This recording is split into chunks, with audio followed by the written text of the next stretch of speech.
네, 오늘 첫 번째 여러분에게 강의 드릴 책 제목이 성공적인 벤처를 향한 10가지 창업 전략에 관계된 책 내용입니다. 우리 주변에 저희가 볼 수 있는 많은 도서들 중에서 창업의 길라잡이들에 관계된 책이 참 많습니다. 예를 든다면 어떻게 창업가가 될 것인가, 어떻게 사업을 할 것인가, 기업가 정신이란 어떻게 되는 것인가, 창업에 관계된 많은 책들이 있죠. 근데 이 책은 일반적으로 구할 수 있는 그런 책하고 매우 다릅니다. 그러니까 매우 다르다는 건 이런 말이죠. 저희가 일반적으로 사업가가 되는 법, 창업가가 되는 법, 사업을 준비하는 법, 그런 책을 보게 되면 예를 들어서 창업가의 자질에 대한 이야기가 많이 나옵니다. 이게 자기 개발에 대한 이야기죠. 그러니까 내가 전문가가 되고 전문이 되고 창업가가 되고 벤처기업을 창업을 하려면 내가 무엇을 준비해야 될 것인가. 이제 거기에 포커싱에 맞춰진 책이 대부분의 책들이거든요. 근데 이 책은 그런 책이 아니에요. 이 책은 누구냐면 누가 사업을 할 때 어떤 아이템을 어떻게 선정하고 어떻게 그 사업을 진행할 것인가에 대한 책이거든요. 그러니까 이것은 어떤 사람이 사업가가 되려면 무엇을 준비해야 되겠는가에 대한 자질에 관계된 책이 아니고 어떤 사람이 사업을 하려고 하는데 벤처기업이죠. 사업을 하려는데 과연 아이템을 어떻게 하고 시장을 어떻게 하고 마케팅 전략을 어떻게 하고 매출을 어떻게 발생시키고 그리고 어떻게 사업을 꾸려갈 거냐는 거예요. 그러니까 사업 사장에게 집중하는 게 아니에요. 그러니까 사람이나 창업자에 집중하는 것이 아니고 기업이 탄생해가지고 그 기업이 드디어 이렇게 싹이 나서 자라려면은 어떻게 해야 되겠는가에 대한 그 포커싱이 된 책입니다. 그래서 일반적인 우리가 그 벤처 기업이나 창업에 관계된 모든 도서들은 주로 그 자기개발 서적에 가까운 책들이 매우 많거든요. 근데 이 책은 그런 쪽보다는 사업을 어떻게 할 것인가에 대한 어떤 하우투에 관계된 내용입니다. 그래서 거기에 관계된 가장 대표적인 내용들이 이제 기술에 대한 문제들이거든요. 그러니까 어떤 아이템을 어떤 기술을 가지고 어떤 시장에 어떻게 대응해서 사업을 할 것인가. 근데 그런 사업을 하려는데 반드시 알아야 될 주의사항이 있겠죠. 그 주의사항을 여기는 책에 보면 거의 한 100여 가지를 써놨어요.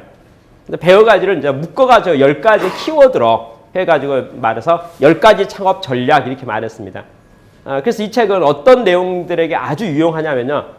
내가 사업을 시작했는데 이렇게 사업을 시작했는데 사업이 잘 안 되는 거예요. 그러니까 예상했던 매출도 나오지 않고 있고 이게 좀 지지부진한 거죠.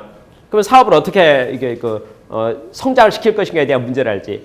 그다음에 어느 벤처기업이 한 5년도 사업했더니 정체가 되고 말았어요. 뭔가 테이크업을 해야 되겠는데 어떻게 하면 좋을 것인가에 대한 문제를 알지. 아니면 어떤 직장인이 자기가 한 2, 3년 지나서 창업을 하고 싶은 마음이 있어요. 그러면 아이템 준비를 해야 되잖아요. 그러니까 아이템 준비를 어떤 아이템을 가지고 어떻게 준비할 것인가에 대한 이제 거기에 포커싱이 맞춰진 책이라고 보면 좋습니다. 그래서 일반적으로 창업에 관계된 많은 책들이 있는데 그 책들하고 이게 상당히 분야가 달라요.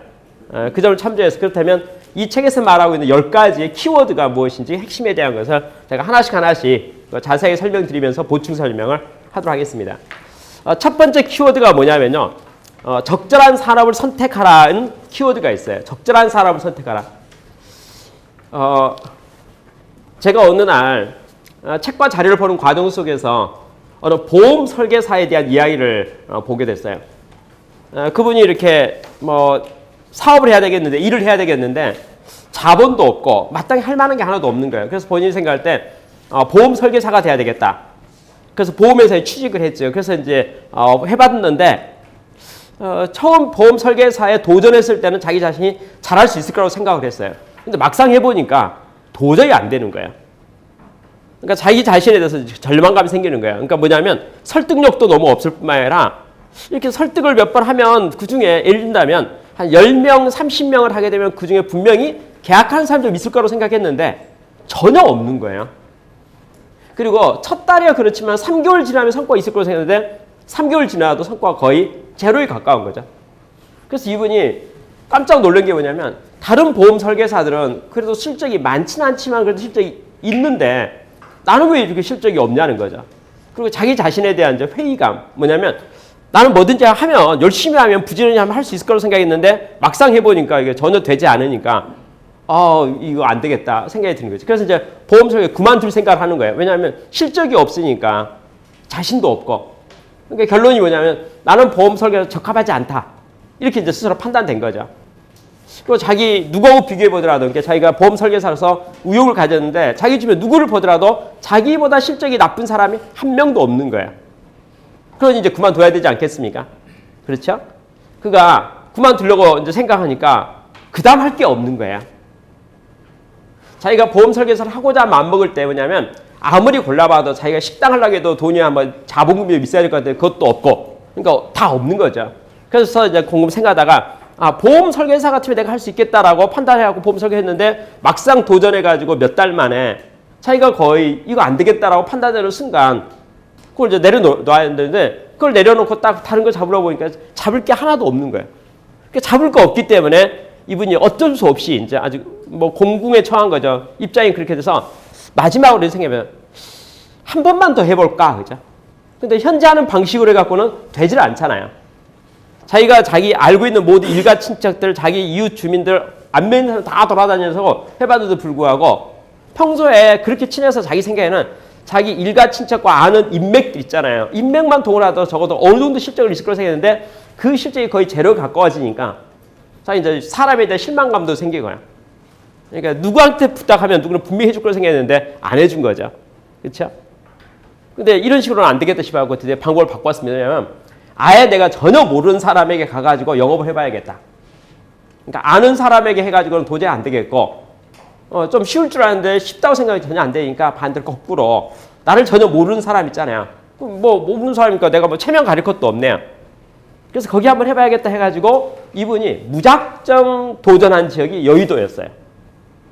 무작정이에요. 그러니까 여의도라는 곳은 어떻게 해서 여의도를 선정했냐면 여의도 가면 빌딩들이 많고 그래서 사무실 회사들이 많으니까 그곳에 가가지고 누구든지 붙잡고 만나서 보험에 대해서 자기가 좀 이야기해봐야겠다 이렇게 생각하고 무작정 도전한 곳이 이제 여의도였거든요. 그냥 뭐 생각해서 서울에 어디 가면 좋을까 하다가 그러니까 여의도를 자기가 임의로 정한 거죠. 그래서 여의도에 가서 지하철 내려서 보이는 빌딩들 중에서 한 빌딩을 딱 들어가서 보이는 가게 있잖아요. 그 회사들 있잖아요. 그래서 한 군데에 들어가서 이제 드디어 첫 번째 영업 들어간 거죠. 밝은 미소를 띠고 들어가서 이제 여기 뭐 총무 담당자 좀 잠깐 뵙고 싶어서 왔다. 그렇게 말한 거예요. 그래서 총무 담당자를 만났어요. 만났는데 의외로 만나주는 거예요. 자기가 겁이 났던 것은 뭐냐면 처음 보는 사람, 처음 회사에 가게 되면 문전박대 당할 걸 겁이 나가지고 아예 돈도 못 내는데 갈 데도 없으니까 거기 가서 인사총무팀을 만난 거죠. 만나서 총무 담당자를 만나서 자기 보험에 대한 설명을 이렇게 쭉 한 거예요. 그랬더니 그냥 대화가 좀 된 거예요. 대화가 되더니 관심을 표명하면서 뭐라고 말하냐면 그렇지 않아도 우리 직원들에게 뭔가 이렇게 그 사회복지, 이제 회사 복지 차원에서 뭔가 좋은 제도가 없을까 생각했는데 이 보험제도가 괜찮을 것 같다는 거예요. 그러면서 팜플렛 저한테 주고 가지 않겠는가? 라고 하면서 시간 괜찮으시면 저기 휴게실 있잖아요. 그 앉아 계시면은 우리 직원들을 그 커피도 마시러 이렇게 오는데 거기서 좀 그 사람들한테 소개해보면 아마 할 사람도 있을 것 같다고. 이렇게 이야기한 거죠. 당연히 자기는 영업하러 갔으니까 그 회사의 그 휴게실에 커피숍 이제 커피 자판기는 그 앞에 앉아 있어서 일하는 거 뭐 문제 될 거 없잖아요. 그래서 잘 됐다 싶어가지고 너무나 감사했죠. 쫓겨날 거 생각했는데 얼마나 감사해. 그래서 딱 앉아서 이제 그 오는 이제 쉬러 오는 사람들 이제 커피 마시러 오는 사람들을 대상해서 이야기하기 시작했어요. 자기는 이제 보험 설계사니까 보험 설계 회사에서 배운 대로 자기가 생각해서 그것을 가지고 설득해서 설명 시작했는데 의외로 반응이 좋아서 호의적이었어요. 그러더니 그 중에서 누군가 한 명이 계약을 한 거예요. 그렇죠? 지난 3달 동안 실적이 제로였던 사람이 이렇게 아는 사람 찾고 일가 친척 찾고 초등학교, 고등학교, 중학교, 대학교 뭐 동기 동창 다 찾고 자기 전화번호 있는 사람 아는 사람 있잖아요. 그거 다 찾고 해가지고 실적이 빵점이었던 사람이 여의도에 가가지고 무작정 가가지고 모르는 사람 만나가지고 보험 외판을 했는데 그게 성공한 거야. 그게 성공하니까 한 건이 되니까 자신감 생기잖아요. 그래서 이제 우리 스트리머 얼굴에 철판 깔고 이제 뭐 겁날 것 없네요. 자기 막판인데. 자기도 갈 데도 없어. 할 것도 없고. 그래서 그는 적극적으로 이제 사무실을 돌아다니기 시작한 거죠. 그 총무를 팀을 만나보기로 하고 등록했어요. 그러다가 뭐가 있냐면 법인 계약이라는 게 이루어졌어요. 법인 계약이야. 단체 계약 있잖아요. 보험에 계약을 하는데 이제 그 1대1로 계약하면 한 건 한 건이잖아요. 근데 법인으로 계약하게 되니까 종업원 대상으로 해서 혜택 주는 그런 뭐 단체 보험 같은 게 있는 거예요. 회사를 계약시키니까요. 회사 매출액에 대해서 인원수에 대해서 보험이 들어가게 되니까 금액이 엄청 커져버린 거예요. 그렇죠? 그래서 그냥 실적이 좋아지더니 결과적으로 뭐죠? 뭐 보험회사는 연말되면 연도상이라는 게 있어요. 연도상. 그러니까 올해의 최고 보험왕 있잖아요. 이분이 연도상을 받게 된 거예요. 그리고 글을 썼어요. 뭐라고 글을 썼냐면 고기가 많은 곳에 가야지 고기를 잡지. 고기 없는 곳에서 어떻게 고기 잡겠는가. 사람의 개인적인 인맥이라는 게 있잖아요.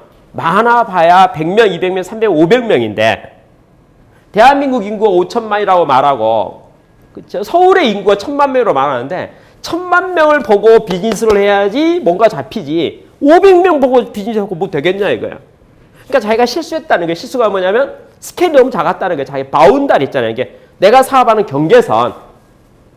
자, 예를 들어 볼까요? 어떤 사람이 사업을 하려고 하는데 아이템 시장을 정하는데 매출액이 100% 해봐야 시장 점유율이 100% 해봐야 100억의 시장이 있다고 생각합시다. 그곳에 사업을 시작한 사람이 나는 삼성전자보다 더 큰 회사를 만들겠다. 이게 말이 되겠어요? 무슨 말이냐면 어느 시장의 규모가 있는데 시장 규모는 이제 작은 시장. 그러니까 예를 들어서 다 해봐봐야 매출이 100억밖에 안 되는 시장이 있는데 그곳에 들어갔어요. 그럼 그곳에 매출 1억, 10억, 잘하면 50억까지 할 수 있겠네요. 제가 보기에 4, 50억까지는. 그렇죠. 100억 한다는 게 자체도 불가능하죠. 그렇죠? 그러면 어떤 사람이 사업을 할 때 자, 이제 한번 봅시다. 시장의 규모가 그 시장이 이제 대충 포캐스팅이 나올 건데 이쪽 시장 규모가 한 100억 정도 될 것 같고 다 하면 이쪽은 한 1,000억 될 것 같고 이쪽은 한 1조가 될 것 같은 거야.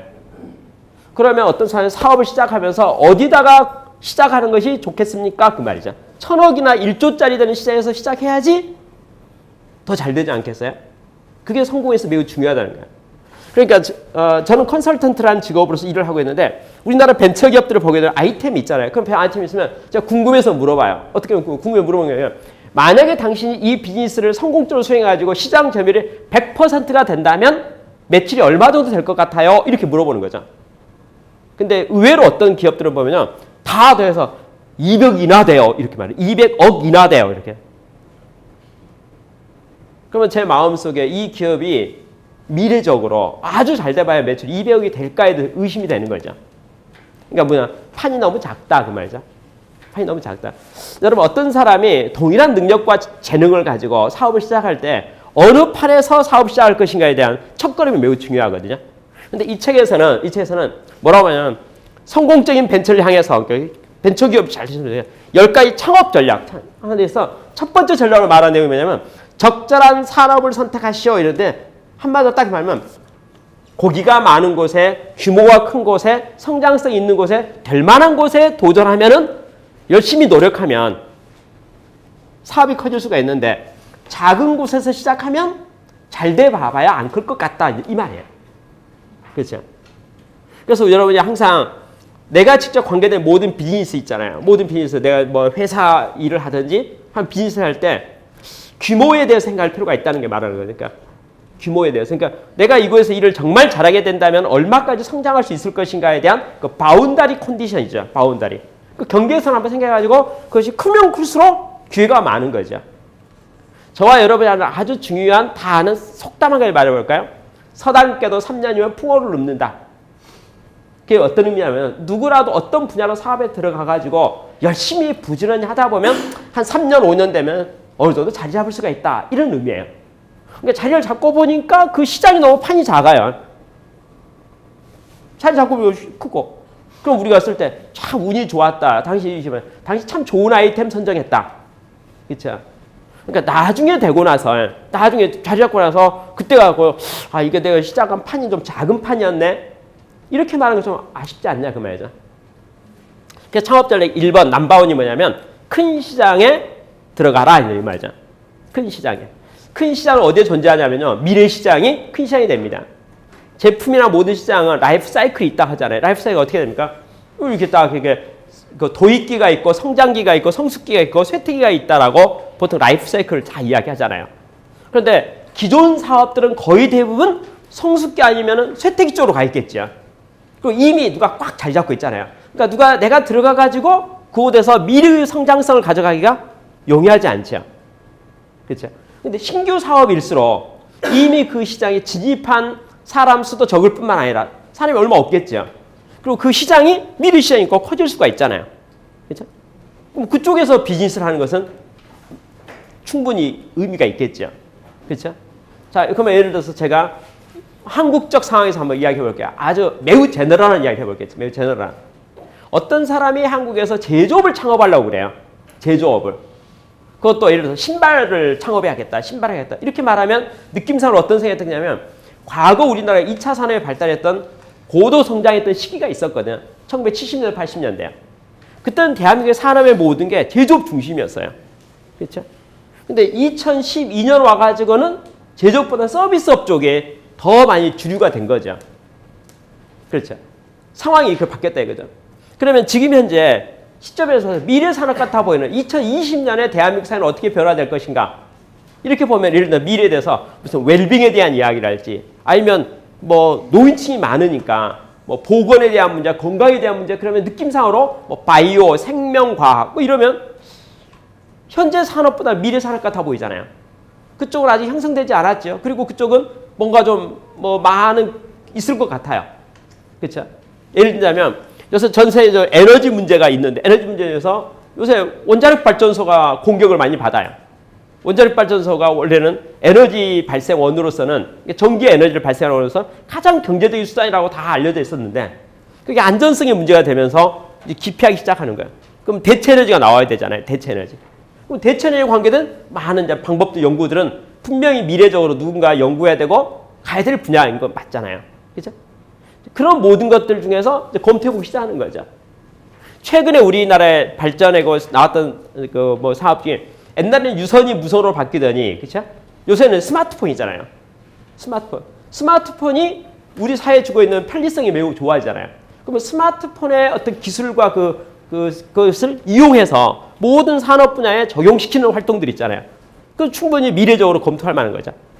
그런 것 중에서 규모를 박아서 바운다리 컨디션이죠. 규모를 박아가지고 덩치가 큰 곳, 규모가 큰 곳. 내가 거기서 헤엄치다도 한없이 멀리 헤엄치다 보여주는 곳. 그쪽에서 사업을 시작하거나 그런 아이템을 고르거나 그쪽에 도전하게 되면 자리만 잡으면 성공한다. 그죠? 자리 잡는 데 분명히 시간이 걸릴 거예요. 3년, 5년, 10년 걸릴 수 있겠지만 자리 잡고 나서 성공하고 나서는 뭐가 됩니까? 뭐 그대로 내가 첫 단추를 잘 끼웠다랄지 선택을 잘했다. 그게 평가되어 주시잖아요. 3년, 5년, 10년 가가지고 그냥 자리 잡고 나서 이제서 뭐합니까? 이건 너무 판이 작아서 이제 옮겨야겠다라고 말하는 순간 용이하지 않죠. 그죠? 그래서 이제 사업의 첫 번째 원칙.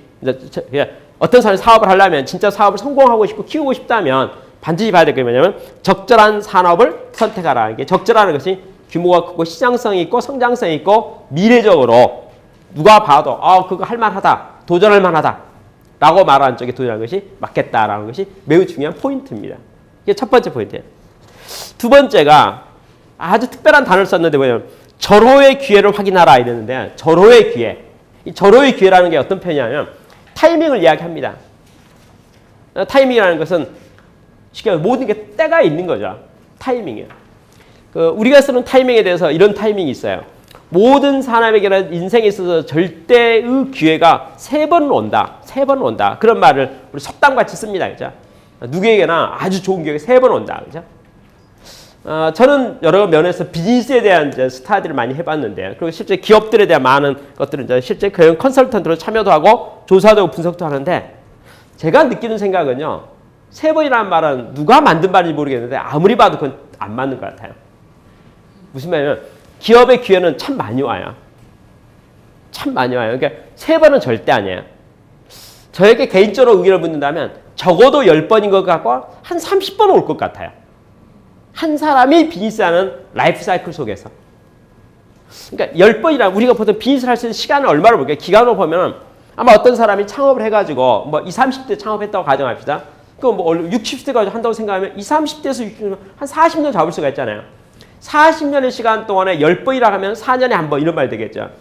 30번에 한 번 하려면 1년 반에 한 번. 그렇죠? 자, 모든 사업에요. 모든 사업에 어떤 사람이 딱 있으면은 뭐가 올까? 기회가 오는데 그 기회라고 하는 것이 제가 보기에는 매우 짧게 온다면은 1년에 한 번씩 오고요. 길게 온다면 3년에 한 번씩 오고 정말 길게 온다면 5년, 10년에 한 번 같이 오는 걸 봤는데 실질적으로는 제가 보기에 1년 또는 2년 또는 3년에 분명히 기회는 계속 옵니다. 계속 와요. 그것은 변함없는 진리예요. 계속 기회는 계속 와요. 근데 그 기회라는 것이 그러면 이제 이렇게 말해요. 내가 지금 기회를 기다리고 있잖아요. 내가 기다리고 있는 이 시점에서부터 다음 기회 올 때까지 걸리는 시간이 길어야 3년이고 짧으면 1년 내에 올 것이 거의 확실하다고 저는 말할 수 있어요. 그럼 뭐 하는 거니까 준비를 철저히 하는 게 정말 중요하죠. 지금 현재 모든 사람이 사업을 하면서 아쉬워하는 게 뭐냐면 내가 그때 뭘 좀 준비를 더 했더라면 하는 아쉬움을 다 가지고 있어요. 그렇죠? 근데 왜 그때는 준비를 안 했습니까? 기회가 안 올 줄 알고 올 줄 몰랐다는 거죠. 그러니까 준비할 시점에는 이게 시간이 있을 때는 시간이 없을 때는 나한테 왜 기회가 안 오냐라고 시간이 답답한 가운데 지나가 버리고요. 막상 기회가 붙잡고 나면은 이제 좀 아쉬운 거예요. 이제 올라타고 나서 가면서 보니까 이제 아쉬운 게 많은 거죠. 내가 이럴 줄 알면 그때 한 6개월 동안 내가 3개월 동안 차라리 뭘 하고 배우고 뭐 했으면 참 좋았을 텐데 그때는 내가 왜 그걸 안 했지라는 아쉬움이 든다는 거죠. 그래서 사업을 하면서 매일 중요한 게 뭐냐면 타이밍은 분명히 온다는 거야. 반드시 옵니다. 꼭 오지야. 근데 올 때까지 오는 것은 기정사실이니까 오기 전에 준비를 뭐 하면 되겠습니까? 철저히 준비하고 제때 제대로 올라타는 게 제일 중요한 거죠. 그러니까 사람이 이제 실수하는 거는 서둘러서 실수하고 성급해서 실수하고 급해서 실수하고 그렇죠. 그러니까 좀 진득하지 못하고 마치 이런 말이죠. 나한테 기회가 오지 않을 것 같아서 그렇죠. 저는 이제 대학교 졸업반 학생들이 취업 상담 때문에 진로 상담 때문에 저게 상담하는 경우가 있습니다. 그러면 제가 이야기를 이제 들어보는데 일반적으로 저에게 상담한 학생들의 거의 100%가 기회를 놓쳤어요. 어떤 기회를 놓쳤냐면 보통 이제 졸업을 하고 이제 2월에 졸업했으면 보통 이제 졸업을 2월에 하면 겨울방학 때 있잖아요. 보통 10월, 11월, 12월, 1월, 2월 아니면 3, 4월까지 해가지고 졸업식을 전후로 해서 보통 취업이 이루어지면 딱 되는 거죠. 근데 어쩐 이유가 있어가지고 그 타이밍에 뭐 제대로 준비가 안 되고 뭐 원서를 내지 못 대응을 못 해가지고 6월이 돼버린 거예요. 6월이 딱 되고 나니까 갑자기 1년이 이제 우리말로 뭐 취업 재수생이 되고 말았죠. 그죠? 1년이 넘어갈 것 같고 1년 후에 취업이 된다는 보장도 안 될 것 같아요. 왜냐면 바로 졸업한 학생들, 1년 후배들이 계속 이제 뒤따라오고 있기 때문에 야, 이거 한번 내가 취업 안 되고 나면 그다음부터 이게 밀리기 시작하면은 이제 계속 밀려버리는 거 아닌가. 그럼 내가 지금 뭐 26밖에 안 됐는데 좀 지나면 30이 돼버릴 것 같고 30 넘어서는 더 안 되는 거 아닌가. 이렇게 하고 요새 뭐 취업이 어렵다고 하니까 뭐 걱정이 태산이에요. 걱정이 태산이고 혹시 싶어가지고 저한테 찾아와가지고 뭐 좋은 방법 없을까요? 라고 저한테 질문했던 청년들을 저는 아주 많이 기억해요. 근데 저는 그들을 만날 때도 뭐라고 말하냐면 이렇게 말하죠. 대한민국 사람으로서 정상적으로 대학을 졸업한 사람이 갈 만한 곳이 없을 리가 없다. 그러니까 없을 리가 없으니까 골라야 된다. 근데 뭐 하고 싶은지 어떤 분야를 하고 싶은지 골라서 그쪽 천천히 기다리고 준비하고 있으면 때가 되면 분명히 업체를 만날 수 있을 거고 그 취직할 수 있을 거다. 그러니까 내가 생각할 때는 특별한 일이 없는 한 지금 5월이라고 생각합시다. 6월이면 올 연내에 취업될 게 거의 99% 확실하니까 취업에 대한 걱정하지 말고 대신 이제 직전적으로 한다면 내가 갖춰야 될 게 무엇인지 뭘 갖춰 기초적으로 뭐해서 어학을 더 갖추고 싶은 것인지 아니면 컴퓨터를 더 하고 싶은 아니면 지금 시간이 있을 때 배우고 싶은 게 무엇인지 그걸 좀 공부하는 게 좋겠다 하고 싶은 것인지 어떤 쪽 취업하고 싶은지 그걸 좀 생각해서 라는 식으로 제가 조언을 했어요. 제가 그 조언을 했을 때 저한테 반이 뭐냐면 너무 교과서 같은 말을 하고 남의 문제라고 그렇게 신경도 안 쓰고 저는 처조에서 이게 뭐 그런데 그렇게 뭐 태평스럽게 확률이 99% 아니에요. 제가 보기에 확률이 뭐 1%인데 이런 분위기를 제가 항상 우리 청년들 있잖아요. 상담할 때 느꼈어요. 그렇죠? 근데 결과를 말씀드릴까요? 제가 만난 청년 중에서 지금 제 머리 기억나는 청년은 100%가 다 당연히 대부분 다 취업됐어요. 취업 제대로 안 된 학생을 저는 기억하지 못해요. 다 취업이 됐어요. 다 그러니까 여기저기 알다 보니까 그러니까 뭐 여러 루트를 통해서 결국 추천이 되기도 하고요. 소개받기도 하고 여기는 어때? 이런 게 생기는 거예요. 그래서 드디어 오면 다 취업이 됐죠. 그러고 나서 취업되고 나서 몇 달 지나고 나서 이제 저를 만나잖아요. 만나서 저한테 하는 말 또 뭐라 하는 줄 아세요? 그때 학원 다니라 할 때 학원 다녔으면 참 좋았을 건데 자기가 이런 말 하는 거예요. 비즈니스에 있어서 모든 벤처기업 창업하는 사람이 가장 걱정이 뭐냐면 자기한테 기회가 안 온다는 거예요. 기회가 안 온대요. 고객도 없다는 거고, 그렇죠? 자기는 다 갖춰서 하면 왜 나한테는 기회를 안 주는가에 대해서 기회가 오지 않는다는 데서 뭐합니까? 걱정을 되게 많이 하거든요. 그렇죠? 근데 뭐라 합니까? 기회는 반드시 온다는 거죠. 기회는 와요. 반드시 옵니다. 절대적으로 숫자가 적지도 않아요. 그리고 한번 실수해도 상관없어요. 실수해도 그 다음 기회 또 잡으면 돼요. 매년 온다고 했으니까 올해 거 기회 놓치지 않아요. 내년 거 잡으면 돼요. 대신 올해 놓쳤기 때문에 더 준비 잘하면 돼요. 그렇죠? 더 좋은 모습으로 더 준비 잘해서 기회를 잡으면 문제될 거 없죠. 매년 온다는 것만 우리가 믿어만 진다면. 그렇죠? 근데 왜 사람들은 인생을 사는데 기회가 3번 온다고 말할까? 제가 보니까 이런 느낌이 들어요. 준비를 너무 안 해놓으니까 기회가 딱 왔을 때 아쉬움 가운데 보내고 마는 거야. 내가 준비가 안 됐으니까. 준비가 안 됐으니까 기회는 분명히 왔는데 기회를 딱 잡으려고 보니까 자기가 준비 안 되고 잡을 수가 없네요. 잡을 수 없으니까 그냥 보내는 거죠. 그렇죠? 보내다 보니까 드디어 보니까 기회 서너 번 오고 나서 이제 서너 번 실패하고 나니까 그때서 이제 피부로 느끼는 거예요. 내가 뭘 준비하겠다. 그러니까 기회를 놓치고 나서서 자기가 부족한 걸 알고 그걸 준비하기 시작했고 그것도 한 번 놓치고 두세 번 놓치고 나서 그러고 나서 그때서 이제 준비됐으니까 그 다음은 기회를 잡을 수 있잖아요.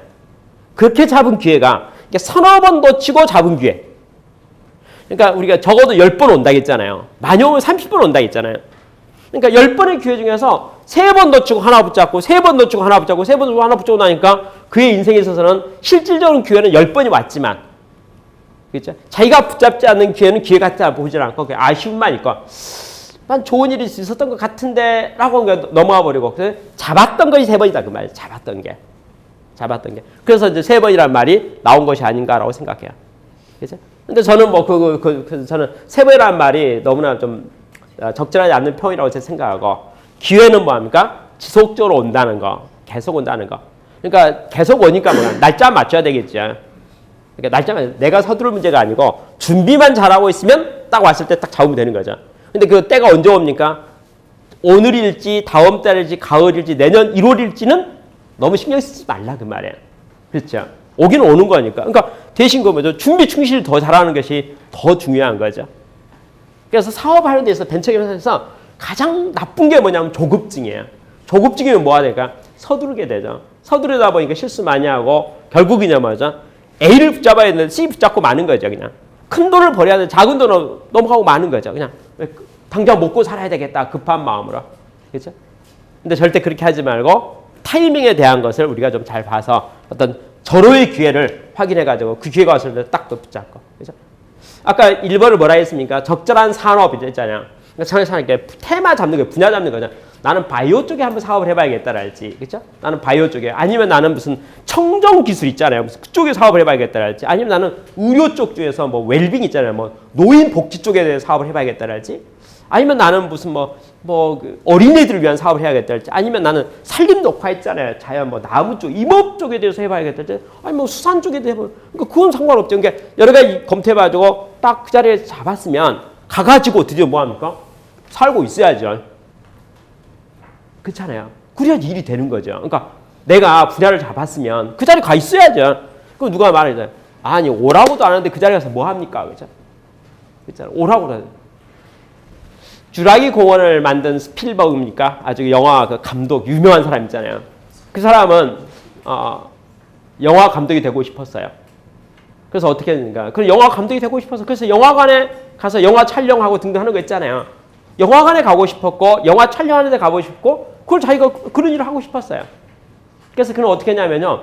영화관에 갔어요. 영화 촬영 장소에 갔어요. 갔는데 얼마나 당당하게 가든지 아무도 수위도 재지 못하는 거예요. 여러분 가서 쭈삣쭈삣 거리고 있으면 수위가 보고 너 뭐야? 그죠? 너 왜 왔어? 뭐 나가라 할 거 아니잖아요.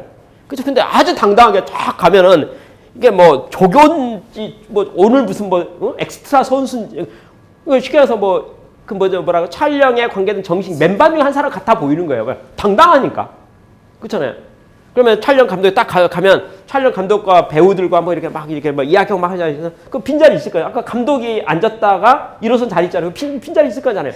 딱 가고 조그만 꼬만 녀석이 가고 딱 앉아서 막 이거 감상하고 있는 거예요. 그런 사람이 뭐가 됐을까요?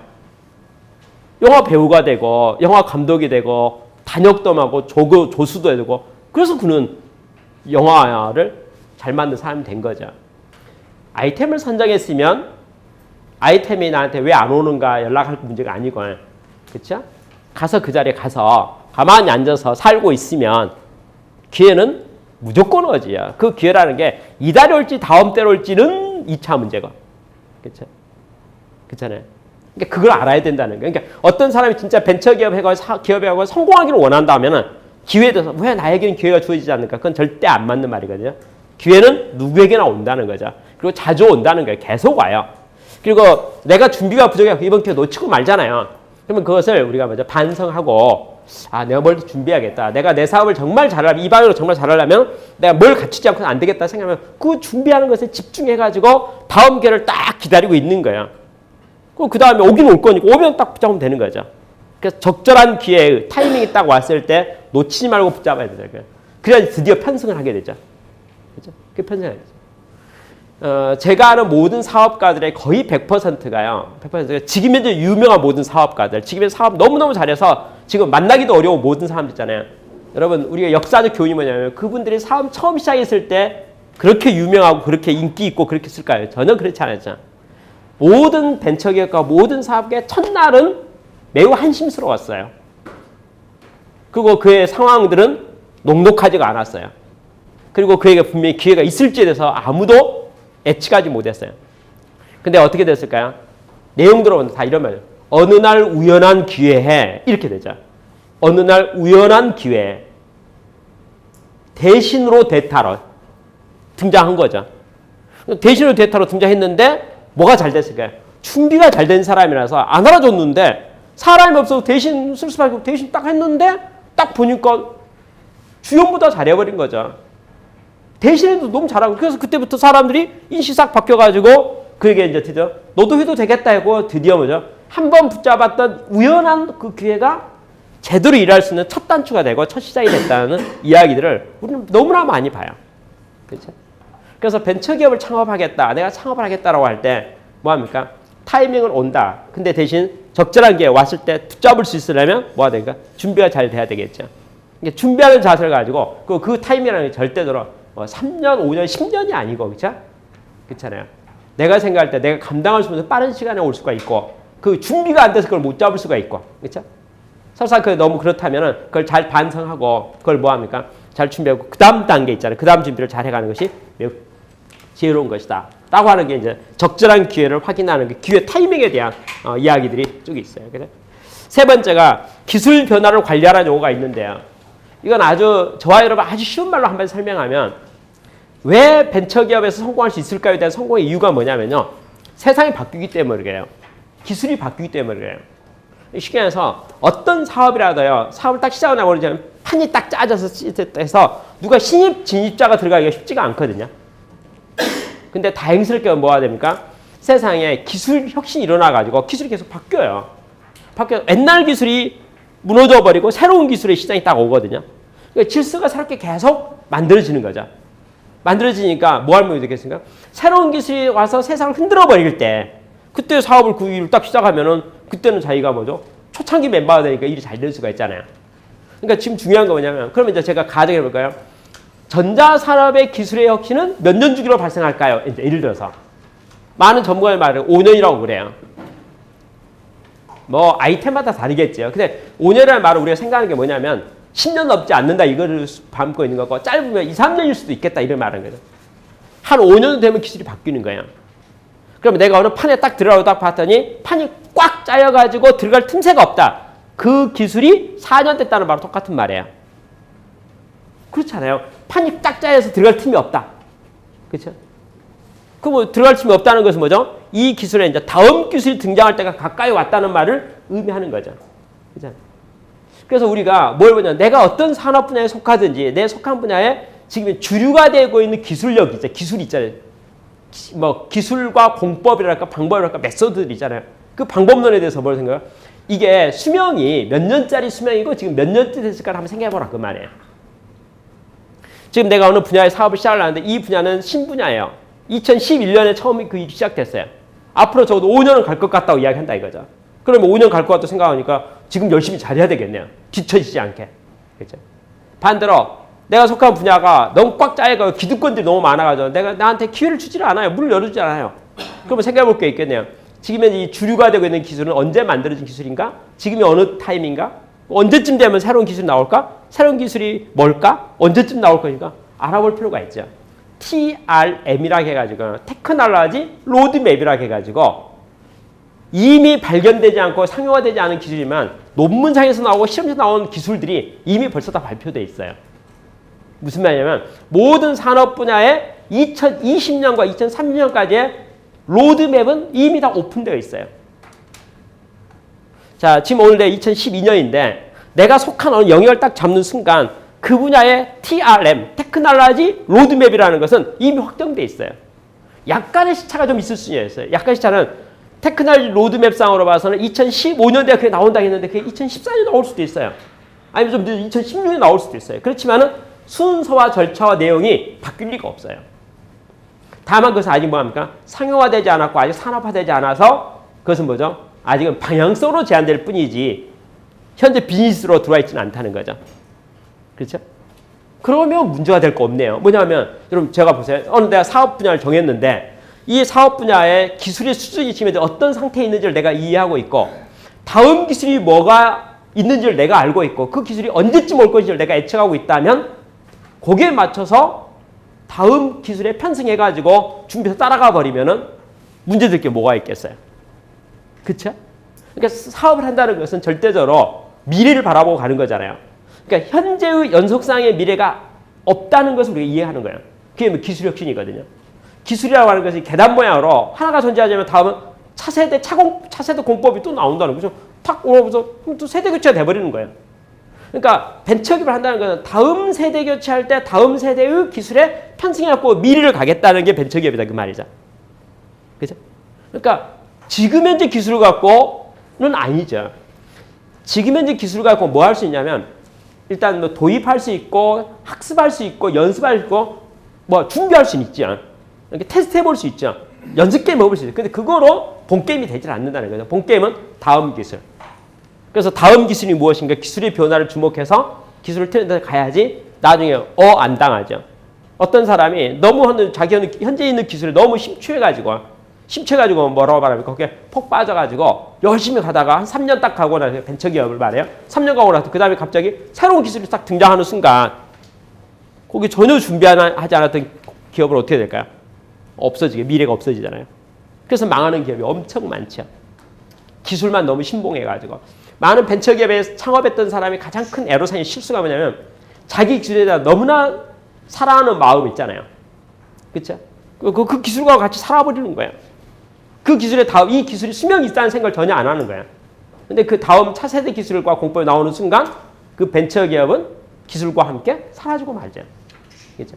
그래서 이제 주의하라는 세 번째 주의하라는 사항이 뭐냐면 기술의 변화에 대해서 주목하라는 거죠. 조건이 뭐냐면 기술은 항상 다음 또 나온다는 거죠. 차세대 공법은 나온다는 거죠.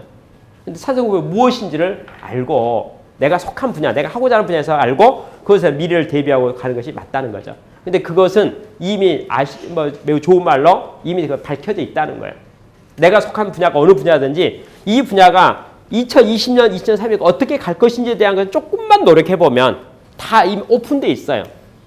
예를 들면 기술이라는 것은 특히 벤처기업, 테크놀로지 이렇게 말하면 TRM, 테크놀로지 로드맵이라고 해가지고 이미 다 지도가 나와 있어요. 지금 현재 어떤 공법이 어떻게 다 나와 있기 때문에 그것을 편승해가지고 그러면 현재는 어떻고 내가 뭘 준비해서 언제 어떻게 가야겠구나. 그렇죠? 라고 하는 것을 그걸 보면 이제 되는 거죠. 그래서 그것을 기술 변화 관리를 잘해야 된다. 1번, 2번, 3번의 세 가지 요건은요. 제가 보기엔 좀 제너럴해요. 그러니까 지금 제가 여러분 딱 들으니까 여러분 보기에 그래 맞아 그렇긴 그렇지 라고 생각이 드는데 일반적이에요. 그런데 매우 중요한 것이 4번이에요. 4번은 뭐냐면 이렇게 말했어요. 시장의 실질적인 요구를 확인하고 만족시켜라 이렇거든요. 이게 이제 뭐하고 똑같냐면 매출 발생시키는 거예요. 그러니까 아까 말한 내가 범위도 잡았고요. 범위 잡았잖아요. 범위도 잡았고 대상도 잡고 아이템 잡고 기다려갖고 기회 잡아서 드디어 사업을 시작했다 이거죠. 했는데 드디어 여러분 놀랍게도요. 매출 발생시킨다는 것은 눈높이 문제가 존재해요. 눈높이. 눈높이요. 고객 눈높이 맞추는 거 있잖아요. 눈높이 맞추는 거. 지금 현재 중국이 시장으로서 매우 이제 규모가 커지고 있어요. 커지고 있기 때문에 많은 기업들이 이제 중국에 진출을 하죠. 근데 어떤 발빠른 기업들은요, 지금으로부터 벌써 20년 전 아니면 15년 전, 적어도 10년 전에 진출해가지고 열심히 노력한 결과 오늘 2012년에 와가지고 자리를 잡고 있어요. 제가 아는 어느 의류 업체가요, 국내에서 브랜드가 제가 그렇게 대단히 높질 않았어요. 국내에서 대단히 높질 않았어요. 근데 그 업체가 이미 많은 한국의 기업이 중국 와서 사업하고 성공하고 있다는 소문 듣고 중국 시장이 계속 커져간다 하니까 한국 시장에서 더 이상 커지지도 않고 이제 중국에 나도 가볼까 이렇게 이제 마음 먹은 거야. 후발로 딱 가려고 하니까 딱 들어가서 보니까 중국 들어가니까 길을 열어주지 않아요. 자, 뭐냐면 이미 벌써 한국의 많은 의류 업체들이 중국에 진출해갖고 다 자리 잡고 있고 이미 다 막 활동하고 있기 때문에 들어갈 자리가 없어요. 심지어 저에게 뭐라고 말해요? 제가 만나서 이야기를 하는데 저한테 이렇게 말하는 거야. 상해 가가지고, 상해가 중심이라고 생각해. 상해 가가지고 모든 빌딩에 가서 가게를 얻으려고 하는데 가게를 안 빌려준대요. 들어가고 싶은 백화점이나 들어가고 싶은 매장 있잖아요. 가서 좀 어떻게 끼워, 이제 쉽게 말해서 한마디로 말해서 이제 장사하고 싶으면 가게를 얻어야 되지 않겠어요? 가게 임대조차가 어려워요. 왜냐면 이미 그 상권이나 모든 게 다 세팅돼 있고 안정돼 있기 때문에 신규로 가는 거, 그러니까 쉽게 말해서 복득번 게 이분이 저한테 뭐냐면 자기는 한국식으로 생각해가지고 어디 곳에 가가지고 복덕방 같은 사람 만나가지고 가게 얻으려면 돈만 주면 좀 비싸긴 하겠지만 가게 얻을 수 있을 거로 알았다는 거죠. 근데 가게조차가 얻어지질 않아요. 근근히 어떻게 하고 그야말로 변두리에, 그것도 신축하고 있는 조그만 빌딩, 그것도 맨 꼭대기 옥상층, 맨 꼭대기층 있잖아요. 1, 2층 이런 것도 아니고 간신히 하나 몇 달 만에 얻었어요. 여러분 그 얻었을 때 마음이 미래에 대해서 어떻게 생각해 주겠습니까? 낙관했을까요? 아니죠. 그러니까 아쉬운 일 많이 있는 거예요. 중국이 이렇게 커지면서 5년, 10년 들어왔어야 됐는데 남들은 다 부러운 거예요. 자기 자신의 모습과 현재와 미래 모습에서 절망스러운 거죠. 드디어 가게를 얻었으니까 물건을 이제 한국에 이제 가져다가 팔아야 되지 않겠어요? 팔아야 되는데 이제 뭐 본사 마케팅팀에 이야기했더니 본사 마케팅을 확 연구를 했어요. 연구해가지고 이제 중국의 트렌드는 어떻고, 아니 뭐 논문도 있어요. 뭐 패턴이 어떻고, 뭐 유행이 어떻고 등등 쫙 해가지고 드디어 아이템을 다 골라서 보내려고 하는 거예요. 보내려고 하는데 이분이 생각에 마음속에 어떤 마음이 들었냐면 이제 걱정이 되는 거예요. 자기가 이제 서서히 자신감이 다 떨어졌어요.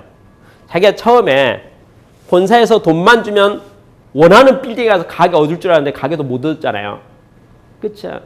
그리고 변두리, 이름도 없고 사람도 잘 안 다니는 변두리에 있는 조그만 빌딩에 옥상층에 있는 가게 하나 얻어놓고 옷을 팔라고 생각하는 게 팔리겠냐는 거예요. 파는데 자신이 없어요. 근데 본사에서는 목표까지 주잖아요.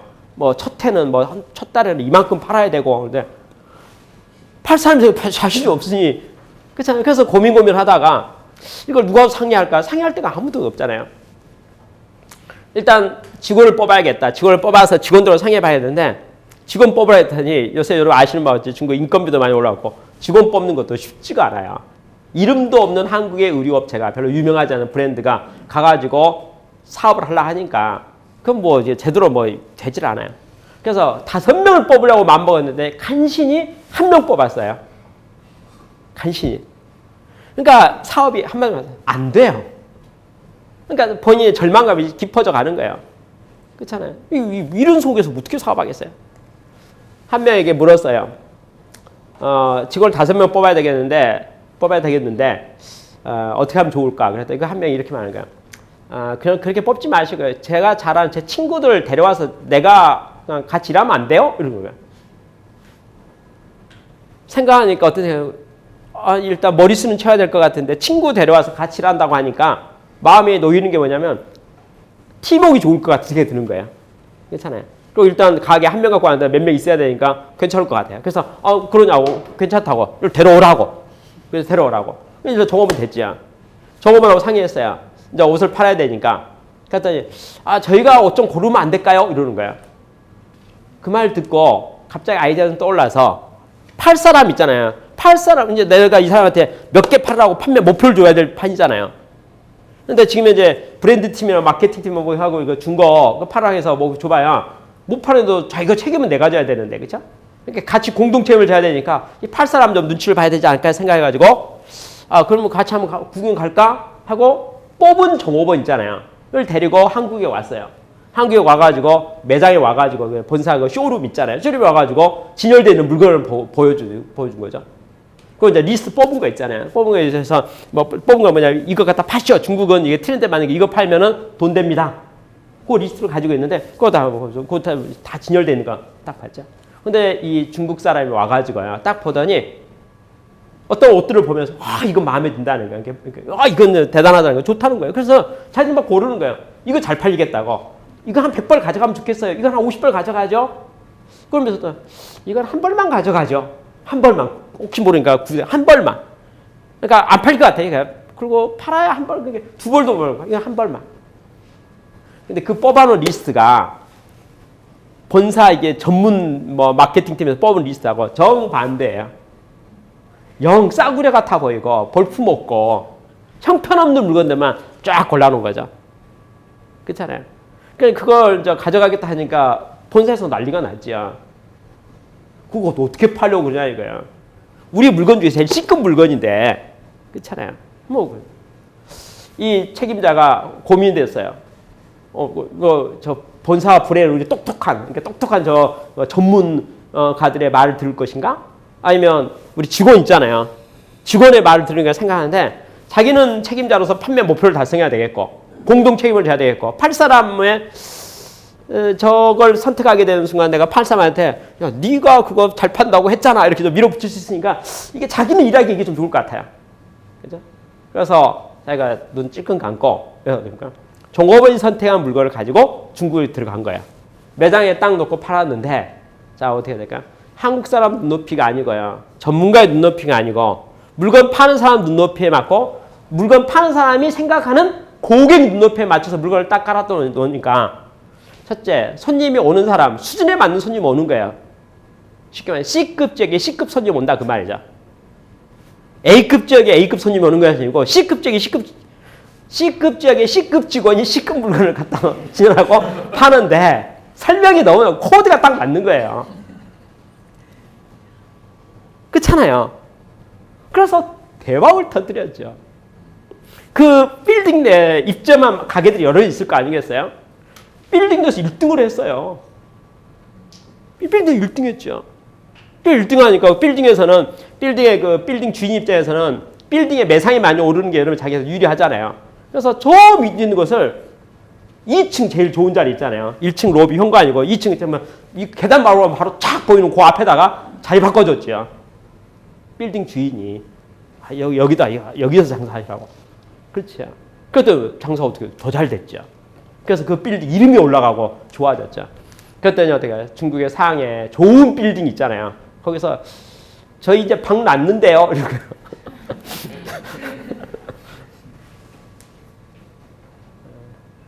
급성장하고 있어요. 저는 그 이야기를 직접 들으면서 어떤 생각이 들었냐면요. 눈높이 있잖아요. 눈높이. 일단 사업을 하면 물건을 팔아야 되고 사업을 하면 매출 발생시켜야 되고 일단 일을 시작해서 일이 잡혀야 된다는 거죠. 근데 거기 중요한 게 뭐예요? 눈높이가 안 맞으면 눈높이가 안 나오면 안 맞으면 뭐가 됩니까? 일이 안 되지요. 눈높이가 너무 높아도 안 되고 너무 낮아도 안 되고 딱 맞아야 되는 거죠. 그래서 뭐예요? 그것을 고객의 요구에 만족시키라. 그래서 벤처기업을 시작할 때 매일 중요한 게 뭐냐면 제너럴 안 되고요. 맞춤형이 필요하죠. 맞춤형. 그러니까 일하다 보면 벤처기업이 일하다 보면 누군 고객 같은 사람 두고 오겠죠. 와가지고 고객 같은 사람이 뭔가 주문하겠죠. 그렇잖아요. 주문하겠죠. 그러면 그 주문에 대해서 맞춰주면 되는 거죠.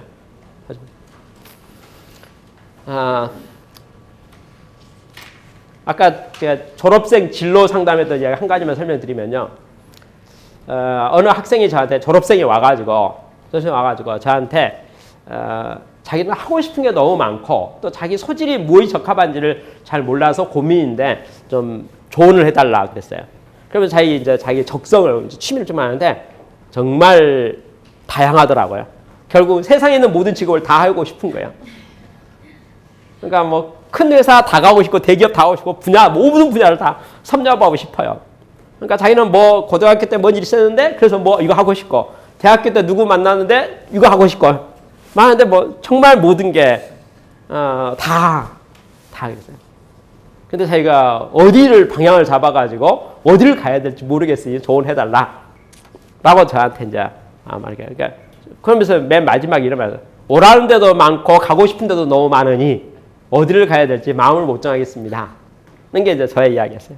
그래서 제가 가만히 듣고 나서 그래서 백지를 하나 끄집어서 카페에 딱 놓고 가고 싶은 데 놔두고 오라는 데 이름 적어보라고 했어요. 오라는 곳 있잖아요. 가고 싶은 곳 있잖아요. 가고 싶은 곳 참 많다 하잖아요. 어디도 가고 싶고 어디도 자기는 뭘 하고 싶고 너무 많아요. 그렇죠?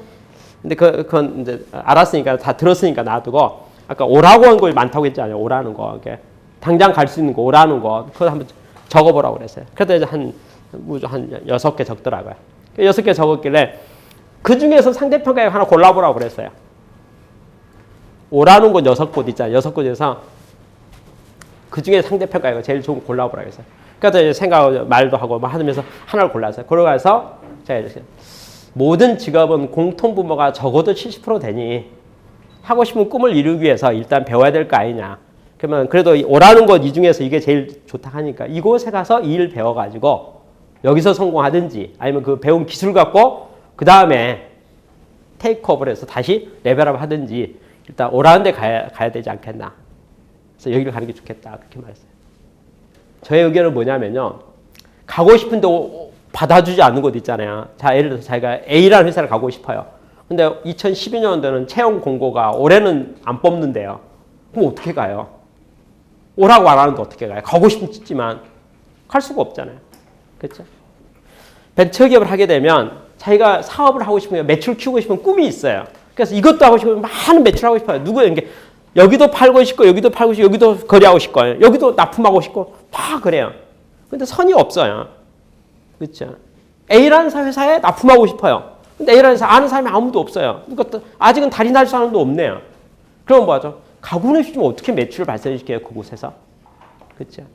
그러지 말고 현재 이렇게 돌아다니고 아는 사람 하다 보면 계속 이야기하고 전시도 나가보면 예를 들어 제가 A사 벤처기업을 생각합시다.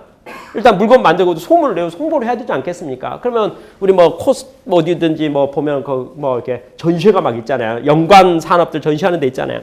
꼭 거기에 이제 출품할 수 있잖아요. 꼭 가고 부스를 하나 만들었어요. 돈도 없고 벤처기업이니까 부스도 조금 하겠네요. 뭐 물건도 없겠네요. 다른 데는 뭐 멋있겠지만 카탈로그만 복사해가지고 가서 놓고 그죠? 그 자기가 문 앞에 서서 기다리고 있는 거죠. 자, 그 전시에 수천 명이 수만 명이 와서 지나가더라도 이 가게 들린 사람이야 몇백 명밖에 안 오겠네요. 인기 있는 부스는 수천 명이나 수만 명이 올지 모르지만 이거 인기가 없으니까 지나가다가 정말 어쩌다가 들린 사람 있지 않겠어요? 그래서 30명 오든지 50명 오든지 오겠네요. 그렇죠? 오면 그 사람들 궁금한 사람을 물어보고 말하지 않겠어요?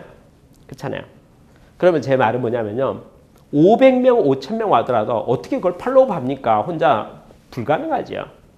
참 고맙게도 20명밖에 안 와도 참 다행이네요. 다른 무슨 수천 명 와가지고 그 전화비도 많이 들 건데 다행히 관리 가능한 20명밖에 안 와서 참 다행이네요. 20명을 뭐 합니까? 이제 구체적으로 팔로우 할 필요가 있는 거죠. 케이스 스타디 할 필요가 있는 20명을 따라 붙어가지고 당신은 어떤 사람이고 우리 제품에 어떤 면에서 관심이 있고 어떻게 되는 건지 그렇게 하고 20명을 연구해가지고 20명을 밀착 관리하고 그의 수준과 높이에 맞춰가지고 물건을 납품해서 맞춤형으로 해주면 거래가 한 건 되지 않겠어요? 그렇죠? 그렇게 해서 일단은 고객의 눈높이에 맞춰서 만족시키는 것으로 해서 매출이 발생하고 매출이 연속되고 그러면서 회사가 커져가는 거거든요. 그러니까 많은 벤처기업이 다 망해요. 왜 망할까요? 자기 자존심 때문에. 그러니까 고객 눈높이를 안 맞추고 자기 눈높이에 보고 고객이 안 알아준다 이렇게 말한다 이거죠. 이 좋은 기술을 왜 세상에 안 알아주고 안 사는지 모르겠다 이거예요. 그렇죠? 이 좋은 기술을. 그렇죠?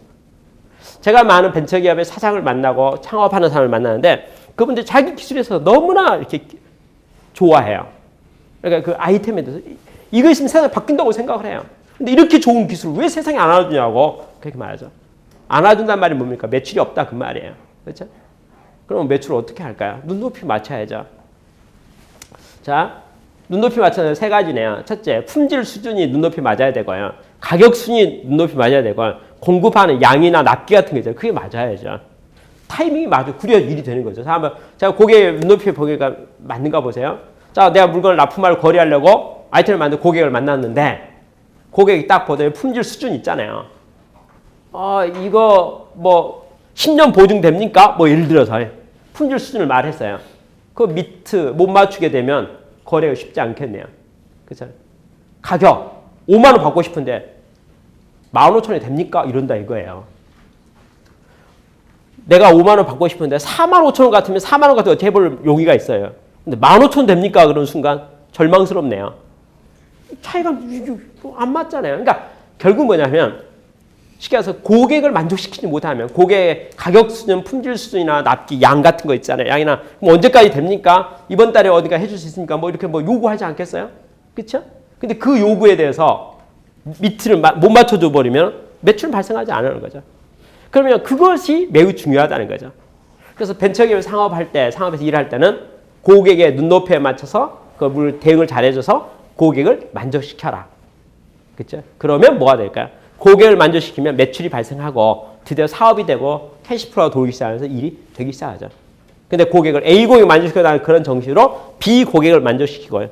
B 고객을 만족시키는 조건으로 C 고객도 만족시키고 해서 고객을 만족하면 매출이 발생하면서 드디어 규모가 커지고 일이 되기 시작하는 거죠.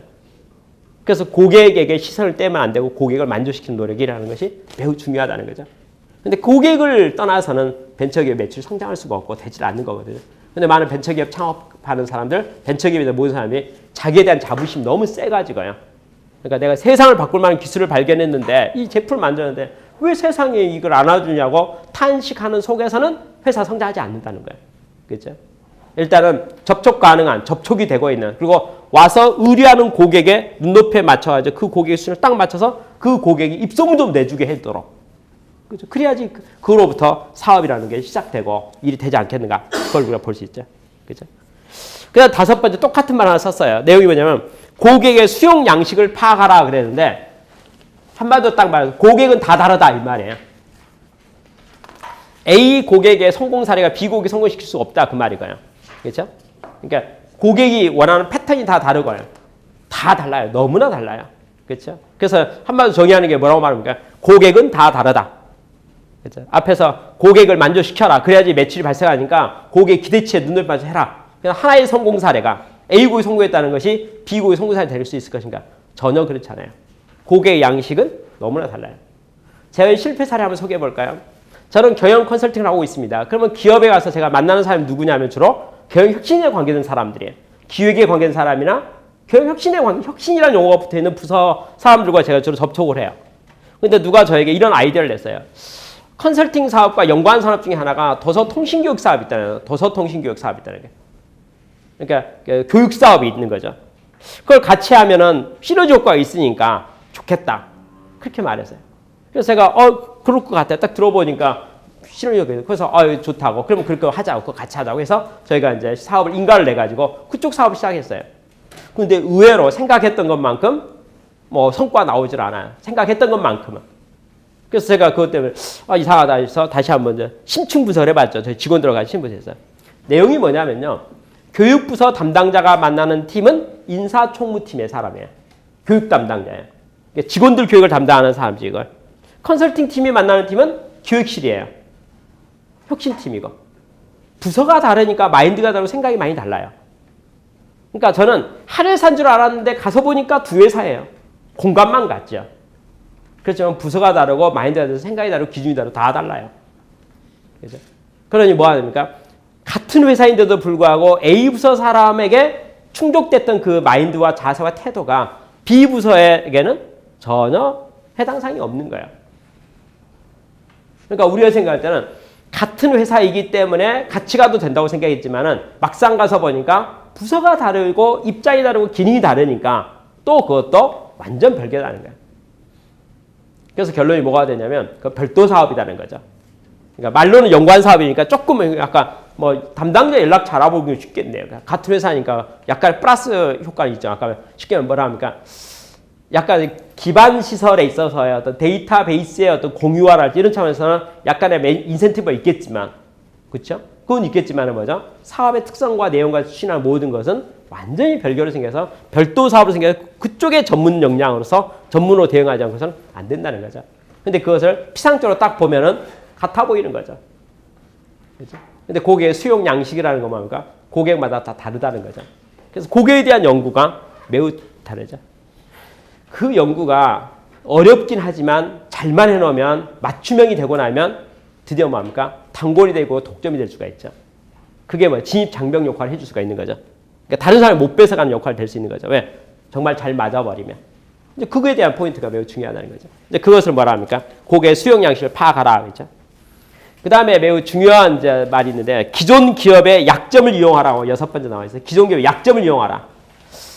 이 말을 아주 쉽게 설명해서 뭐라고 말하면 좋으냐면, 기존 고객과 정면 승부하고 싸우려고 폼 잡지 마라. 이 말하고 똑같아요. 많은 벤처기업이요. 제가 아는 유명한 벤처기업들 중에서 무너지는 회사들이 많은데 어떻게 무너지는 줄 아세요? 자, 한번 예를 들어볼까요? 국내 이제 벤처기업에서 국내 시작할 때 꼴등이었겠죠. 이름도 없었으니까. 근데 급성장해가지고 벤처기업이 성장해가지고 국내 마켓셔가 뭐 올라가서 한 3등까지 올라간 거예요. 국내 3등이 되고 나니까 1, 2등 있는 거죠. 국내 1, 2등. 원래 1, 2등 있었고 쫙 치고 올라가고 국내 3등까지 되니까 그 자부심이 대단하죠. 자부심이 대단해가지고 드디어 뭐랄까, 여기까지 올라오니까 국내 1등, 2등이 경쟁자도 안 보이는 거야. 그래서 누가 보니까 이제 세계 1등이 눈에 보이는 거야. 그래서 신문 광고와 TV 광고와 모든 걸 세계 1등에 대해서 선전포고를 했어요. 신문에다가 광고나 있잖아요. 광고에다가 세계 1등과 비교표 만든 거예요. 비교표 있잖아요. 그래서 세계 1등 별거 아니다. 그렇죠? 우리가 더 잘한다. 이런 식의 광고 있잖아요. 그러니까 저는 그 광고에 대해서 어떤 느낌이 들냐면, 야, 이게 국내 3등까지 오는 그 기세 있잖아요. 그러니까 뭐 시작 멤버들 시작하고 국내 3등까지 올라간 그 기세야 정말 얼마나 멋있어요. 뭐 대단한 파워잖아요. 그렇죠? 그러면 일단 욕심 같아서는 스텝 바이 스텝이니까 국내 1등까지 되고 나서 세계 1등에 도전하는 것은 순서와 절차는 맞을지 모르겠는데, 국내 3등은 세계 경쟁으로 봐서는 아직은 햇병아리죠. 어떤 점 봐서. 근데 바로 세계 1등에게 신문에다가 광고에다가 비교표를 딱 만들어서 공지하면서 치고 들어갔어요. 그렇죠? 맞짱을 뜬 거예요. 여러분, 세계 1등은 자금력도 있고요. 그렇죠? 다양한 많은 파워가 있잖아요. 가지고 있는 게 많잖아요. 그렇죠? 가지고 있는 게 많죠. 그 가지고 있는 힘을 가지고 드디어 뭘까? 밀어붙이잖아요. 가격을 이렇게 가격도 싸고 뭐 이게 말한 거예요. 우리가 뭐 가격 혁명을 일으켰고부터 제가 하잖아요. 그래서 대기업이 이 벤처기업 가격에 5분의 1 가격으로 1년 밀어버리니까 어떻게 됐을까요? 망했죠. 망했어요. 벤처기업은, 그러니까 벤처기업이 대기업과 정면 승부하고 이긴다는 것은 불가능해요. 그렇죠? 근데 드디어 벤처기업이 초기에 막 잘 되잖아요. 잘 되는 순간 이제 자부심 생기면 막 아까 잘 된 거, 분명히 잘 된 거예요. 잘 되는 순간 드디어 주제 파악을 하지 못하고, 기존 고객의 가지고 있는 기득권 있고 장점들이 있거든요. 그 기득권과 장점이라는 건 절대적으로 뭐죠? 하루아침에 쌓아진 게 아니거든요. 브랜드 가치나 신뢰도나 또 뭐 그런 게 있는 거잖아요. 그것을 신생업체가 바로 덕면승부해가지고 한 번에 이겨버린다는 것은 사실 그것은 무모한 도전이거든요. 그럼 어떻게 하는 게 좋겠습니까? 그죠? 이제 어떻게 하죠? 약점들이 있죠. 이 세상에 어느 기업도, 어느 비즈니스라도 퍼펙트한 기업이나 그 관리라는 게 불가능하거든요. 자, 어느 고객도요. 자, 한번 아주 쉬운 말 볼게요. 제가 어느 업계 1등이라고 가정합시다. 그러면 저도 뭐 효율을 추구해서 ABC 분석하지 않겠습니까? A급, B급, C급. 쉽게 말해서 수익성이 매우 좋은 고객 있잖아요. 그 집중하고 싶은 고객 있잖아요. 그 딱 내가 목표 고객이랑 목표 시장과 목표를 딱 정해놓고 그 자리를 독점적으로 확보하고 있을 거예요. 그렇지 않겠어요? 근데 누가 나한테 경쟁업체가 동종업계 하나 끼어 들어가고 내가 잡아놓은 목표 시장에 내가 잡아놓은 목표 고객에 들어와서 영업을 하고 있어요. 그럼 가만 놔둘까요? 가만 안 놔두겠죠. 그렇죠? 자, 그런데 보세요. 지구상에 있는 그 모든 고객을 100% A급으로 관리한다는 게 불가능하기 때문에 아까 말한 기존 고객, 기존 업체의 A급이 아니고 B급도 아니고 C급인 영역이 있어요. C급이 뭐냐면요. 이 기존 업체가 좀 배가 불러가지고 귀찮게 생각해요. 고객을 고객 취급 안 해줘요. 이 A급 고객 입장에서는 좀 귀찮아요. 그래서 돈도 안 돼요. 그러니까 뭐 제발 안 왔으면 좋겠다는 마음을 가지고 있는 그런 고객층이 분명히 있어요. 없을 리가 없어요. 그렇죠? 다시 말해서 지금 이제 기존 업체로 봤을 때 A급이라고 말하는데 같이 싸움 붙어서 이길 승산이 없다 그 말을 한 건데 기존 업체의 C급 영역은 모든 부분에서 존재해요. 모든 부분에서. 시장에도 있고 품질에도 있고 가격에도 있고 모든 영역에서 C 영역은 있어요. 그것을 말하는 틈새 시장이라고 말하기도 하고. 그렇죠? 그러니까 기존 고객이 방치하고 있는 시장, 신경 쓰지 않는 시장은 분명히 존재한다는 거야. 그걸 뭐라고 합니까? 약점이라고 말해요. 그렇죠? 목표, 그러니까 기존 고객, 그 딱 잡고 있는 사람 있잖아요. 그 기업의 A급 고객, 그 동조 경영업체의 가장 센 기업 있잖아요. 그 센 기업의 목표 시장과 목표 고객에 같이 들어가서 맞짱 뜨려고 생각하는 것은 무모하다 이렇게 말하면서 지금 현재 기존 꽉 잡고 있는 그 기업에 방치되고 있는 영역 있잖아요. C급 고객과 C급 제품과 C급 영역들이 있거든요. 그리고 솔직히 말해서 그거 좀 귀찮게 생각하고 좀 안 했으면 좋겠다는 거. 왜 그런 고객도 있나 모르겠어. 안 해줄 수도 없고 막 이러잖아요. 그런 영역이 분명히 모든 빈집에 있다는 거예요.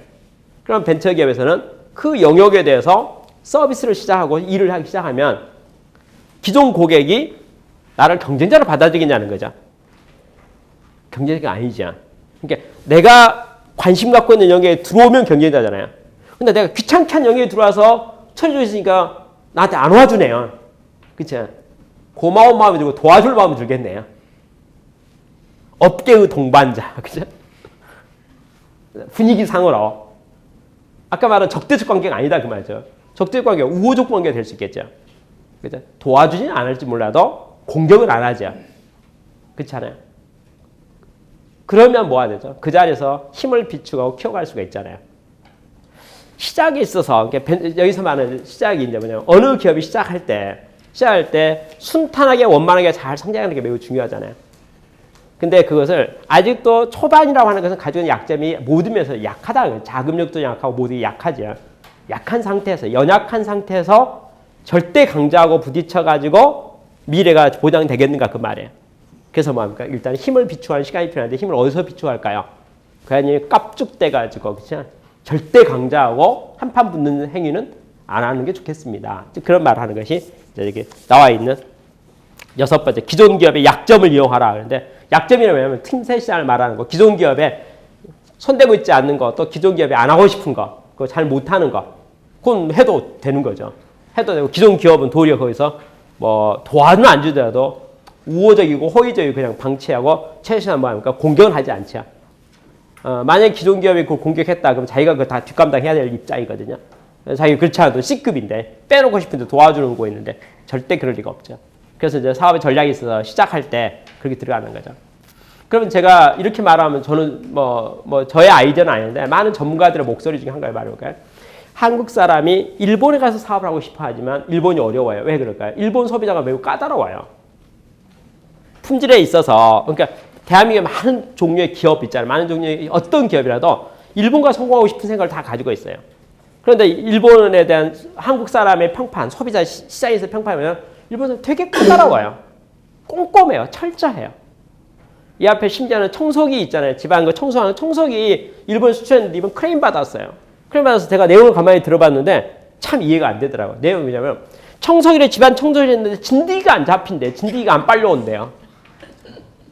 한국에서는요. 진드기, 눈에도 보이지 않는 진드기 안 잡힌다고 크레임 거는 법이 한국 시장에는 없어요.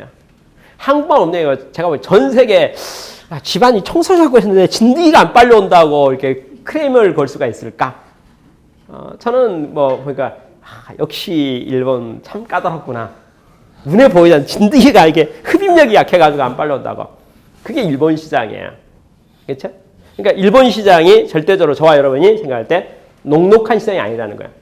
근데 제가 사업을 하는데 제가 이유가 있어서 글로벌하고 국제화해야 되겠어요. 일본에 진출하려고 그래요. 그러면 그렇게 까다롭고 무서운 일본 소비자에게 바로 가가지고 불특정 다수에 대응해가지고 내가 사업을 성공할 수 있을까? 쉽지 않을 수 있잖아요. 그러면 제가 팁을 하나 말씀드릴까요? 일본은 길쭉하게 생겼죠. 일본의 중심이 어디냐면 동경 쪽이에요. 두 번째 중심이 오사카나 나고야 쪽이에요. 일본에도요. 변방이 있고요. 시골이 있고요. 천대받고 있는 지역이 있어요. 가장 대표적으로 우리에게 전략적으로 좋은 지역이 규슈 지역이에요. 일본은 섬 4개로 만들었는데 홋카이도는 맨 위쪽에 좀 멀기도 하고 춥기도 하고 산업이 많이 발달되지 않아서 소비 시장이 좀 상대로 적어요. 그러니까 거기는 우리가 팔려고 할 때 시장이 작아서 별로 마음에 안 들어요. 그다음에 중부에 있는 섬은 이제 동경을 비롯해서 이쪽은 아까 말한 강적이 버티고 있기 때문에 가서 별로 승산이 없어요. 근데 4개 섬 중에 맨 밑에 섬 규슈 있잖아요. 규슈는요, 이게 일본에서 매우 특별한 지역이에요. 자, 1번. 김해공항에서 비행기 타면 30분 도착할 수 있으면서 동경서 비행기 타도 1시간 반 걸리는 곳이에요. 일본의 그 섬이 이렇게 길쭉하게 생겼잖아요. 근데 맨 끝털이 부산하고 딱 붙어 있는 지역이 규슈 지역이거든요. 그래서 규슈 지역은 한국서 더 가까워요. 그러니 어떤 일이 생긴 줄 아세요? 동경에 있는 그 좋은 물건이 규슈까지 올 수가 없어요. 오질 못해요. 저 시골 변방이라서. 그렇죠? 한국의 A급 물건이 동경에 가서 싸움을 붙이면 동경의 그 까다로운 소비자 눈높이에서 우리 A급이 B급, C급 취급받게 돼요. 그렇죠? 장사 잘 되지 않아요. 그런데 한국의 A급 물건 있잖아요. 그러면 규슈 지역 있잖아요. 그렇죠? 남부 지역. 그쪽에다 딱 이렇게 가져다 놓으면은 어떻게 될까요? 거기 워낙 일본 내에서 천대받고 있는 지역이라서 동경의 A급은 물건 본 적이 없기 때문에 신상은 오지도 않아요. 이제 뭐 다 떠리들만 와서 딱 있기 때문에 그 자리에 딱 가는 순간 한국의 A급은 규슈 지역에서 A급 될 수 있어요. 그렇죠? 그러니까 한국이 어떻게 들어가려면 잘 골라 들어가야죠. 그게 전략적으로. 그렇죠? 전략적이라는 것이 뭐냐면 모든 시장에 어떤 이제 약점들이 있는 거니까. 그러니까 일본 시장이 강적이 강한 건 사실이에요. 평균적으로 다 강하지만 일본 시장이 모든 게 강하냐면 약점이 있다는 거죠. 치우친 적이 있고 빠진 적이 있고. 그쪽을 공략해가지고 그 K마트하고요 월마트의 전쟁이 있었습니다. 월마트가 이렇게 그 할인 체인점을 해가지고 아울렛 있잖아요. 그래서 쫙 장사를 하는데 여하튼 조그만 중소도시에서 이제 막 사업을 했는데 시간 차이가 이제 매장도 많은 규모도 커지기 시작했어요. 근데 그때는 K마트는 뭐 전 미국의 큰 대도시를 다 점령하고 있었어요. 점령했는데 월마트의 이제 본거지가 아칸소 지역인가요? 그쪽에 이제 근데 아칸소 지역에서는 이제 본거지니까 월마트가 규모가 막 커졌어요. 그래서 드디어 어느 날 결전의 날이 가까워졌습니다. 무슨 말이냐면 이제 월마트 규모가 많이 커지고 그러다 보니까 K마트 있잖아요. K마트하고도 이제 한판 붙지 않으면 안 되겠다 싶어서 하는데 드디어 때가 왔네요. 자, K마트의 그 매장들 중에서 거의 꼴등에 가까운 지역이 운이 좋게도 아칸소 지역에 있는 그 지역이었어요. 그러니까 K마트는 월마트는 선발업체고 규모도 크고 매출도 크고 파워가 되게 좋은 기존 업체였어요. 그죠? 그러니까 잘 잡고 있는 업체였어요. 월마트는 조그만 데부터 시작했고 아직은 좀 어쩐지 촌스러워 보이고 아직은 규모도 작고 모든 면에서 열세예요. 그렇죠? 열세였는데 드디어 어느 날 이제 규모가 커지니까 그래도 오늘 싸움 붙을 수밖에 없는 시기가 왔죠. 그래서 싸움을 다 붙게 되는데 다행히 K마트의 가장 실적이 안 좋아 보이는 실적이 안 좋다는 것은 고객 만족도도 안 좋고 여러 면에서 좀 부족함이 있다는 거죠. 제일 약해 보이는 그 지역의 앞에다가 드디어 월마트가 전략적으로 매장을 딱 냈습니다. 매장을 냈다는 게 드디어 뭐죠? 이제 K마트에 선전포고 한 거죠. 한판 붙자라고 한 거죠. 여러분 그 매장을 오픈했을 때 월마트에 관계된 모든 사람은 얼마나 긴장을 했겠습니까? 초긴장을 했겠죠. 그죠? 초긴장을 해가지고 준비를 완벽하게 점검을 하고. 그러니까 월마트 갖고 있는 모든 파워 있잖아요. 모든 능력과 재능과 모든 걸 100% 집중해가지고 이제 승부수 저게 져버리면 이제 미래가 없는 거예요. 반드시 이겨야 돼요. 그렇죠? 그래서 그들이 갖고 있는 실력을 A+로 총동원 시켜가지고 그 매장에 집중하기 시작했어요. 친절부터 시작해서 서비스부터 시작해서 가격부터 시작해서 모든 면에서 이제 분위기를 다 만들어갖고 시작했죠. 결국 어떻게 됐냐? 종합평가에서는 K마트가 A급이고요. 월마트는 B급, C급밖에 안 되는데 불구하고 A급인 K마트의 꼴등 매장은 C급밖에 안 되는 거고 C급 매장이죠. 근데 B급, C급 같은 곳에 월마트에 특별히 집중한 그 마트의 모습은 뭐죠? A급이 된 거예요. A급과 C급 이기니까 결과는 A급 이겼죠. 어떤 자료에 보니까 표안에 뭐라고 나오죠? 정강석화와 같이 K마트의 매장은 매출 제로가 되고 말았다 하셨어요. 월마트가 매장을 딱 내는 순간 그 지역에 아칸소의 그 무슨 도시인가 그 지역에 있는 거의 전 고객이 전원이 월마트로 가버린 거예요. 하루아침에 이게 뭐 2, 3일도 아니고 바로 승패가 결정. 그렇죠. 여러분 그 사건이 있고 K마트 매장 하나 망해버린 거예요. 쉽게 말해서. 월마트 붙어가지고 월마트 고객이 다 뺏겨버린 거예요.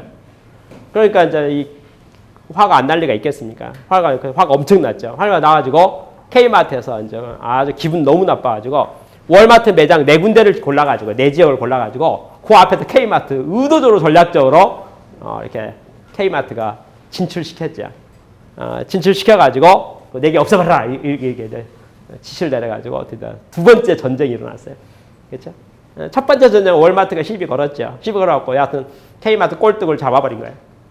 그러니까 K마트 화가 나가지고 월마트 진출한 지역 중에서 4군데를 하나도 아니고 4개를 딱 골라가지고 하나 하면은 또 방을 너무 잘할 것 같아서 4개를 골라가지고 동시 공격한다 해서 자본력도 있고 규모도 있으니까 4개를 골라가지고 싹 들어와서 공격을 시작했거든요. 그렇죠? 시작했을 때 이제 월마트 비상 걸렸죠. 내용 뭐라고 줄 아세요? 매일같이 조사해서 전 품목, 전 아이템을 무조건 K마트 가격을 내리면 그 밑으로. 그렇죠?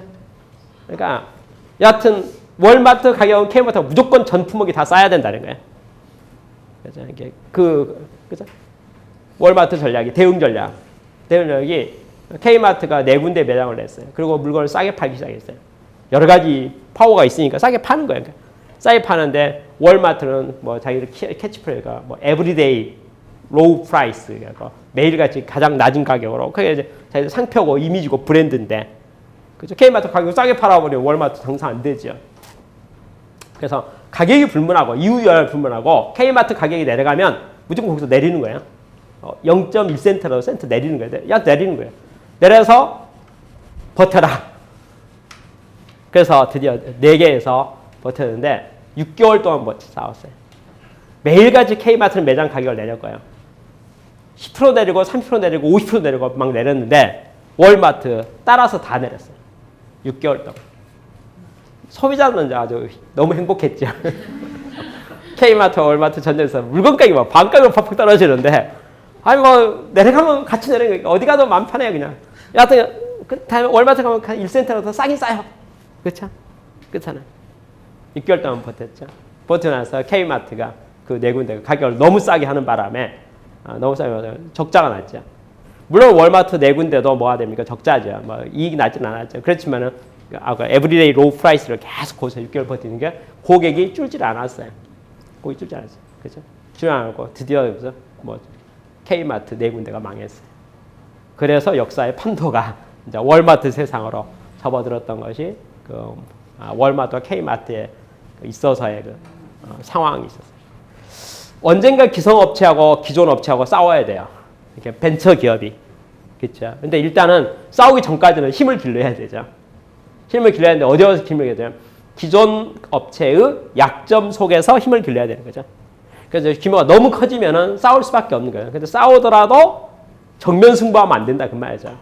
그렇죠. 그게 지혜죠. 그러니까 그렇게 해서 기존 업체의 가장 약한 부분으로부터 공격이 들어가게 되면 거기서는 이길 수가 있죠. 그러면 제가 여러분 아주 간단한 산수 문제, 너무 간단한 산수 문제 한번 제가 풀 테니까 보세요. A팀과 B팀이 있는데 실력이 동일합니다. 어느 팀이라고? 씨름 선수라는 생각해보세요. A팀 선수 5명, B팀 선수 5명이 씨름을 하는데 실력이 똑같아요. 똑같은데 싸움 붙었습니다. 제가 감독입니다. 자, A팀의 1번 1등 선수가 딱 나왔어요. 우리 팀에 꼴등을 붙입니다. 1등에 왔으니까 1등에 하면 이게 비길 것 같아요. 이기고 지고의 승패는 해봐야 알아요. 그러니까 승산이 없다. 승산이 반드시 이긴다고 보장되지 않는다. 이거. 그러니까 1등이 딱 나오니까 저는 전략적으로 우리 팀의 꼴등 있잖아요. 꼴등을 선물로 줬어요. 저쪽 1등하고 우리 팀 꼴등하고 싸우니까 뭐 계산할 것도 없어요. 그냥 졌어요. 그냥. 그래서 그쪽 1승, 우리 1패 됐어요. 이제 두 번째부터 2등 나왔어요. 1등 붙이는 거죠. 그렇잖아요. 우리 팀 1등 붙이는 거죠. 그러니까 간발의 차이로 우리 이겨줬어요. 그렇죠. 약간 힘겹겠지만 그래도 이겼어요. 1등인데 우리 1등인데 우리 1등은 저쪽 2등보다 잘하잖아요. 3등 나오면 2등 붙이고 4등 나오면 3등 붙이고 5등 나오면 4등 붙이는 거죠. 우리 5등은 아까 장렬한 전사를 했기 때문에 생타를 했기 때문에 이제 뭐 됐죠. 그러면 승패가 어떻게 됐습니까? 4승 1패가 돼요. 그렇죠? 4승 1패. 그러면 제3자가 보기에 A팀과 B팀이 전쟁을 했는데 싸웠는데 한 팀이 4승 1패로 이겼으면은 이긴 팀에 대해서 막강하게 생각하지 않겠어요? 근데 우리가 비밀을 들었잖아요. 그죠? 원래 조건이 뭐예요? 실력이 똑같았다고 했잖아요. 똑같았죠. 똑같았는데도 불구하고 결과는 4승 1패씩 이길 수 있는 게 바로 그 전략이에요. 벤처기업이 기존 기업에 들어와서 시작한 기업이 들어와서 성공하는 비결은 뭘까요? 기존 기업, 자리 잡고 있는 기업의 약점을 공략하는 것이 무조건 정석이에요. 그렇죠? 무조건 정석이에요. 그러니까 힘이 약한데 바로 정면 대결해가지고 이긴 기업을 본 적이 없어요. 그래서 다 망해요. 그러니까 벤처기업은요, 잘 안 돼서 망하는 기업도 엄청 많지만 잘 돼가지고도 자존심이 너무 세가지고 기분이 너무 좋아가지고 잘못해서 강자 있잖아요. 강자에게 정면 대결해가지고 망해버린 기업을 저는 수도 없이 많이 봐요. 그래서 이 책에서는 이제 벤처기업의 10가지 창업 전략, 조건, 성공적인 벤처기업은 이렇게 성공하려면 뭐가 됩니까? 실수 안 해야 되잖아요. 근데 실수가 뭐니까 절제할 수 있어야 되죠. 그래서 기존 기업의 약점을 잘 활용해서 그것을 사업적으로 활용하는 것이 매우 지혜롭다는 말이에요. 7번째가 지적 소유권을 효율적으로 관리하라고 이렇게 말해요.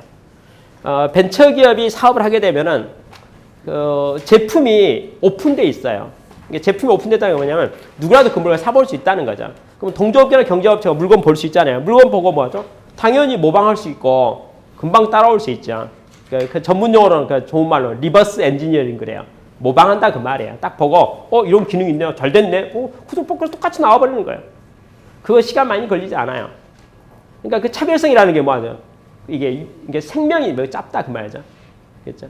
그러면 지켜야 될 게 뭐냐면 내가 사업을 하고 벤처기업을 해서 사업을 하게 되면 나의 독창성 있잖아요. 그것을 얼마나 잘 버틸 수 있을 거냐 연구할 필요가 있죠. 그래서 가급적이면 노하우에 대한 것들랄지 보호해야 될 부분들에 대한 것을 잘 연구할 필요가 있죠. 그래서 이제 신기술이나 신공법이랄지 쉽게 해서 보고 알 수 없는 것들을 잘 기밀 유지할 필요가 있죠. 그리고 또 특히 직원들에 대한 이동이랄지 기밀 유지, 보안 있잖아요. 자료 보안, 보안 같은 것을 매우 유명한 회사 중에 하나가 애플사예요. 애플사는 매우 큰 조직, 큰 회사인데도 불구하고 바로 옆에 있는 사람이 하는 프로젝트에 대한 것도 공유하지 않을 정도로, 그러니까 모르게 할 정도로, 그러니까 그렇게 그냥 할 필요 없다고 느껴질 정도도 불구하고 문화 자체가 시크릿 문화 있잖아요. 이게 보안에 대한 문화가 매우 엄격한 회사 중에 하나가 애플사 같은 기업 문화거든요. 여하튼 오래 버틸려면 그걸 뭐 합니까? 잘 그렇게 할 필요가, 보안에 대한 것을 벤처를 잘 유지하려면 안 된다는 걸 생각할 수 있어요. 제가 얼마 전에 최근에 울산에 있는 현대중공업을 방문했습니다. 현대중공업은 조선업계 중에서 국내 1등입니다. 그리고 세계 1등이에요. 그리고 모든 면에서 그동안도 잘했고 지금도 잘하고 있어요. 근데 중국을 바라볼 때, 현대중공업이 중국을 바라볼 때 계속 추계해 오잖아요. 중국이 계속 성장해 오고 있고. 그러니까 격차가 줄고 있죠. 그래서 제가 이번에 방문해서 이야기하는 과정 속에서 이렇게 말해요. 중국 국적을 가지고 있는 어떤 사람도 현대중공업의 정문을 통과할 수 있는 사람은 극히 제한되어 있습니다. 그러더라고요.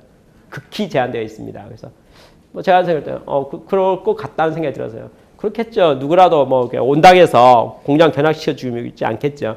와서 보는 것마다 그쵸. 보는 것 모든 것마다 노하우가 될 수 있고 또 이렇게 모방해 갈 수가 있는 거잖아요. 그러니까 당연히 정문을 출입을 봉쇄하는 게 맞을 것 같은 생각이 들어서 그래요. 그러면 기준이 엄격하다 그 말이죠. 이렇게 말하면서 근데 들어올 수 있는 사람은 어떤 사람만 허락이 돼요? 그렇죠? 그렇기 때문에 현대중공업의 배를 주문 중에서 온 선주. 그러니까 중국 사람으로서 현대중공업에다 배를 주문하러 온 사람 있잖아요. 선주가 물건 사러 오는 거니까 선주는 들어오는 거죠. 그러니까 조건이 그러니까 현대중공업에 주문 주기 위해서 방문하는 선주 외의 중국인은 현대중공업의 야대, 전역의 야대 출입을 엄격히 통제합니다. 그죠? 금지. 그게 보안 문제죠. 그러니까 누구라도 올 수 있겠죠. 우리 따져보면 이 사람은 정치가 안 돼, 그죠? 이 사람은 뭔데 하고 그렇고 해당 사항 없다고 생각할 수 있는 영역이 있잖아요. 근데도 불구하고 현대중공업은 어떤 생각이에요?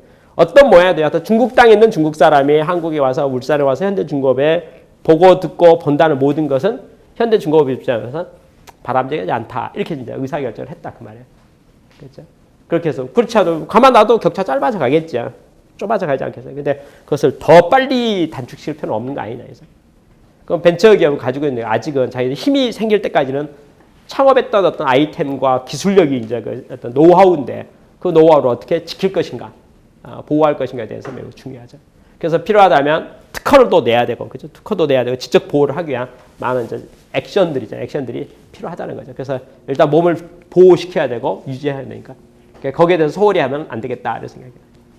특히, 한국은 별로 제가 보기에 요즘 우리 선진국 같아가지고, 우리 한국에 매우 페어하고 정직하고 올바르게 하는 것 같아서 별로 크리티컬해 보이지 않는데, 중국 있잖아요. 중국 같은 경우는 이게 지적자산을 보호한다는 것이 좀 쉽지가 않는 것 같아요. 그러니까 문화적으로, 시기적으로, 정서적으로. 그렇죠? 얼마 전에 어떤 사람이 중국에서 특허 분쟁이 생겨가지고 이렇게 대화하는데 옆에 앉아서 이제 대화하는 가만히 옆에 들어봤어요. 들어봤는데 이런 뉘앙스로 이야기하더라고요. 이런 뉘앙스. 중국 사람들 이야기예요. 그러니까 제가 통역을 통해서 얘기를 들어보니까 중국 사람이 뭐라고 이야기하냐면 아니 그렇게 좋은 아이디어를 서로 공유하면 참 좋을 건데 왜 그것을 공유할 생각을 가지지 않고 이렇게 서로 이렇게 시비를 거는지 이해가 안 된다. 라고 뭐합니까? 이렇게 양측의 변호사들이 중국 그러니까 그 변호 대행하는 사람 있잖아요. 그 사람들 그렇게 대화하는 거예요. 그러니까 이게 특허에 대한 독점권이나 기밀 유지에 관계된 내용에 대해서 아예 의식 자체 있잖아요. 의식 자체가 매우 수준이나 상황이 매우 다르다. 이게 기술을 보호받는다는 거, 그렇잖아요. 그것이 용이하지 않다는 것을 느낍니다. 그러니까 그런 면에서 생각할 때 이제 지적 자산에 대한 기밀 유지에 대한 것을 어떻게 효율적으로 잘 관리할 것인가에 대한 것이 매우 중요하죠. 최근에 그 제가 잘 아는 국내 기업에 있어서 이런 일이 생겼어요. 동종업계에서 이유가 있어서 라인을 확장했습니다. 라인을 확장해서 라인을 확장하다 보니까 이제 인력이 많이 필요하잖아요. 인력이 많이 필요한데 소수의 인력으로 공장을 효율적으로 잘 운영하고 싶은 생각이 들었어요. 그래서 어떻게 했느냐? 이제 제가 아는 업체로부터 동종업계인데 인력을 스카우트한 거예요. 사람을 많이도 안 뽑아 딱 한 명 뽑아갔어요. 한 명. 그러면 둘 다 대기업이에요. 둘 다 대기업인데 대기업에서 한 명 뽑아간 거에 대해서는 별로 이렇게 겉으로 보기 아무런 문제 안 생겼죠.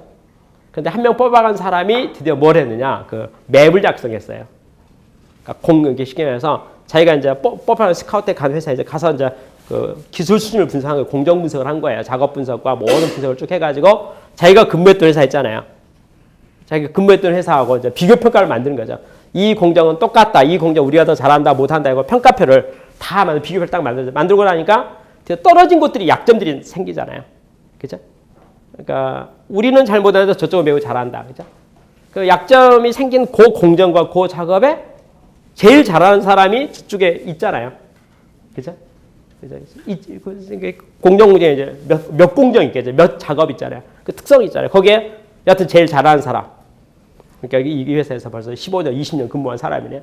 그 사람의 이름을 정확하게 탁탁탁 사람을 찍은 거예요. 사람을 지명을 한 거예요. 그죠? 지명을 해가지고 이번에 스카우트에 갔어요. 지명을 해가지고 좋은 조건으로. 근데 이제 지금 제가 아는 그 회사에서는 매우 오래된 회사고 직원도 수도시 많으니까 겉으로 보기에는 사람이 이렇게 몇 명 빠져나간 거죠. 이렇게 한 명 빠져나갔을걸. 그 다음에 몇 명이 나갔어요. 몇 명이 나갔어요. 제가 가만히 이제 저는 두 회사를 다 잘 알고 있는 입장인데 가만히 보니까 어떤 판단이 드냐면 그 공정과 그 분야에서는 세계 1등인데 실력이 최고 1등인데 그 사람이 이렇게 옮겨가는 순간 겉으로 보기에는 인력으로 봐서는 1%도 안 된다고 생각하지만은 실제 전력 있잖아요. 전력이 있어서는 이게 크게 위상이 바뀌겠구나. 근데 거기에 대한 위기의식이 없는 거죠. 그러니까 어느 큰 회사에서 직원 한 명 나갔다 해서 그렇게 타격 대단하게 생각하지 않는다. 근데 우리가 사실 경쟁력 입장에서는 기밀 유지나 노하우나 그런 데 있어서는 그게 절대적으로 차이가 나죠. 뭐 기업의 경쟁은 사람의 경쟁력이거든요. 맨파워 경쟁력이거든요. 근데 그것도 제가 보기에 그냥 랜덤한 것도 아니고 아까 말한 딱 이게 이름을 분석 후에 이름을 지명해가지고 지명해서 딱딱 골라서 핀센트 뽑듯이 그렇게 뽑아가는 것은 이건 좀 여러 면에서 좀 크리티컬하죠. 제가 보기에 매우 크리티컬하죠. 그래서 제가 양쪽 다 경고했죠. 바람직하지 않다. 양쪽 다 문제가 있는 것 같다. 그래서 이야기를 한 적이 최근에 있었거든요. 하여튼 그 지적 자산에 대한 거, 소유권에 대한 거, 그 기밀 유지에 대한 어떤 것은 사실은 뭐죠? 매우 좀 중요하게 좀 보고 봐야 될 거 아닌가. 그 다음에 8번째 나온 게 뭐냐면 혁신에 대해서 수익을 온전하게 실현하라 이런 표현이 있는데 이게 뭐냐면요. 부대 효과들.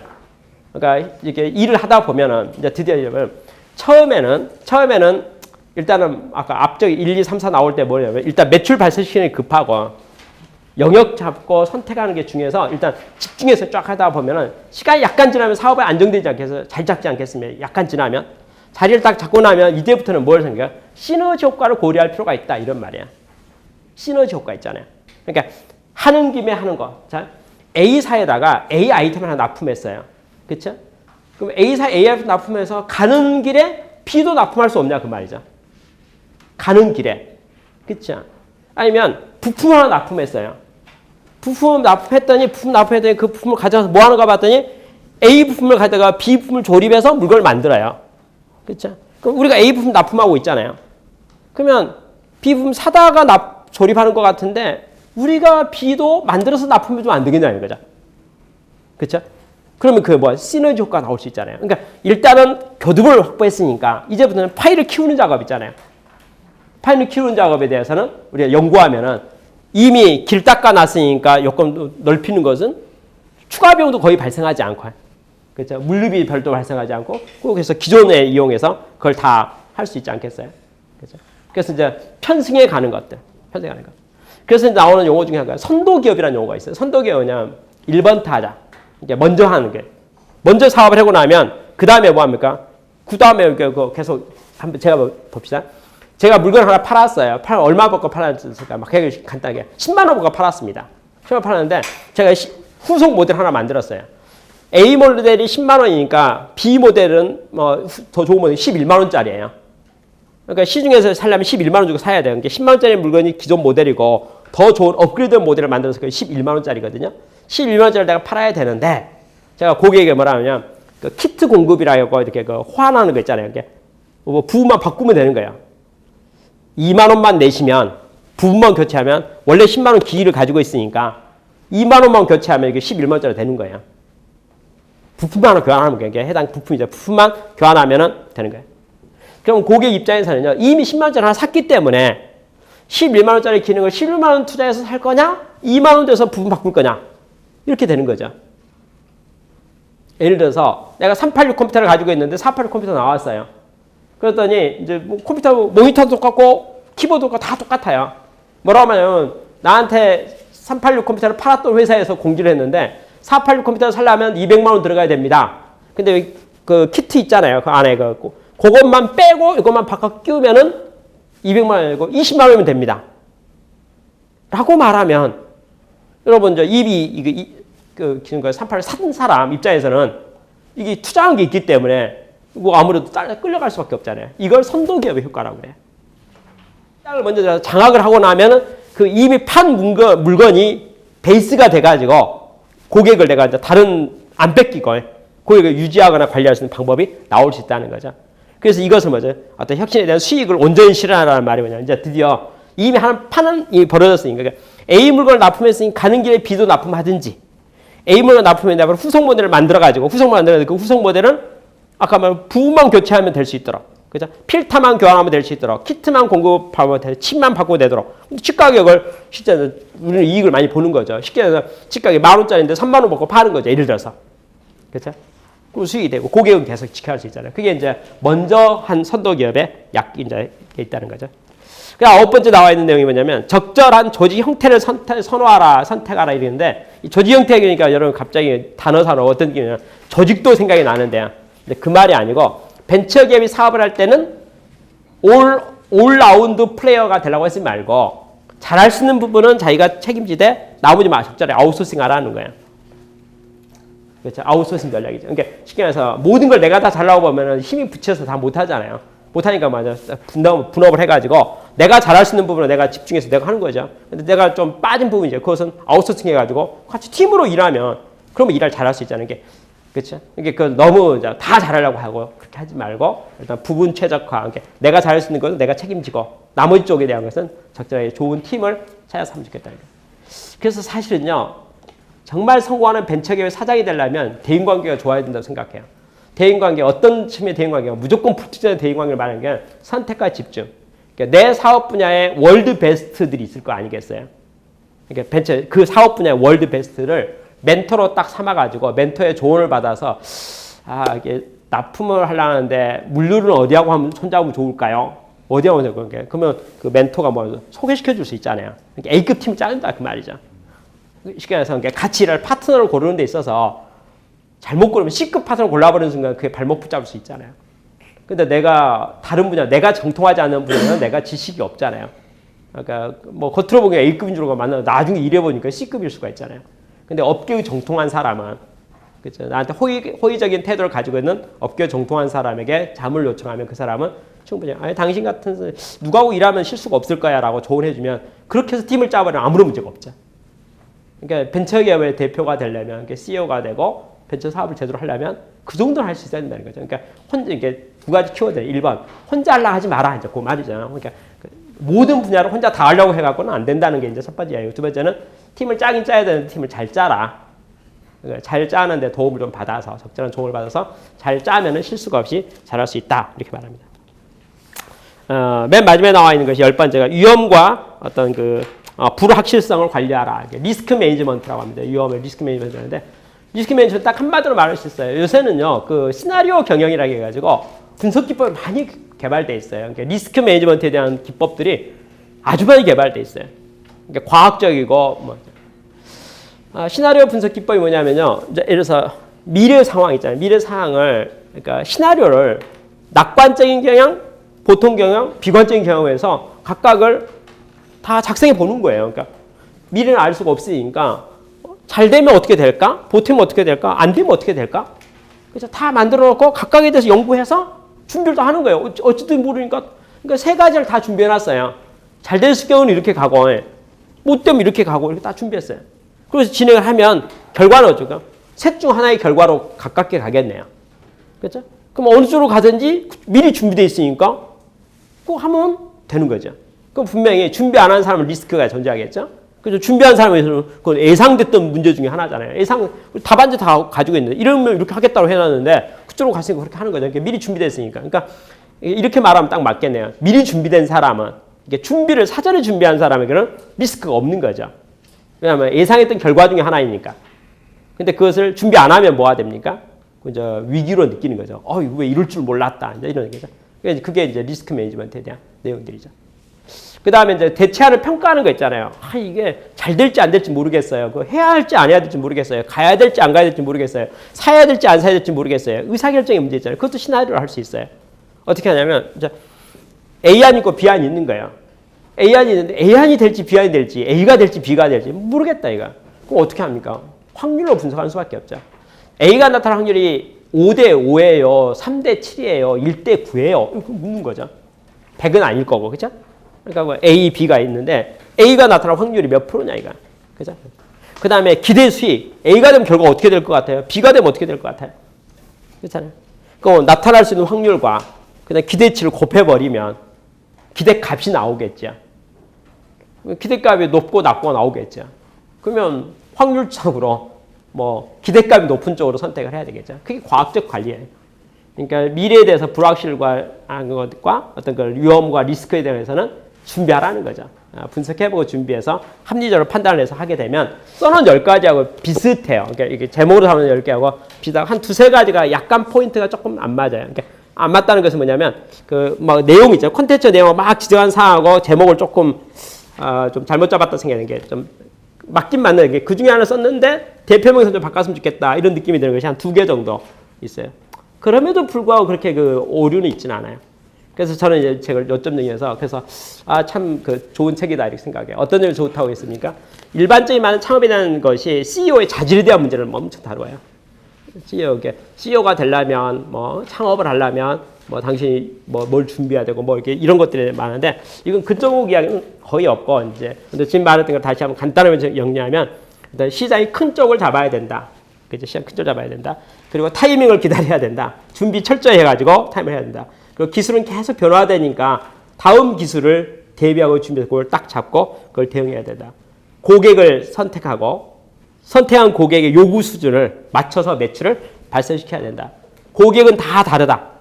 다 다르기 때문에 뭐합니까? 맞춤형이 필요하다. 고객의 수용 조건을 잘 검토해서 해야 된다. 기존 고객들, 기존 잡으려고 하는 업체라고 절대 정면 승부하지 말고 약점은 분명히 존재하니까 약점부터 공략해서 약점을 다 잡아서 사업을 키워가는 것이 지혜롭다. 그리고 지적자산, 소유권에 대해서 잘 오래 버틸 수 있도록 힘이 붙을 때까지 할 수 있겠다.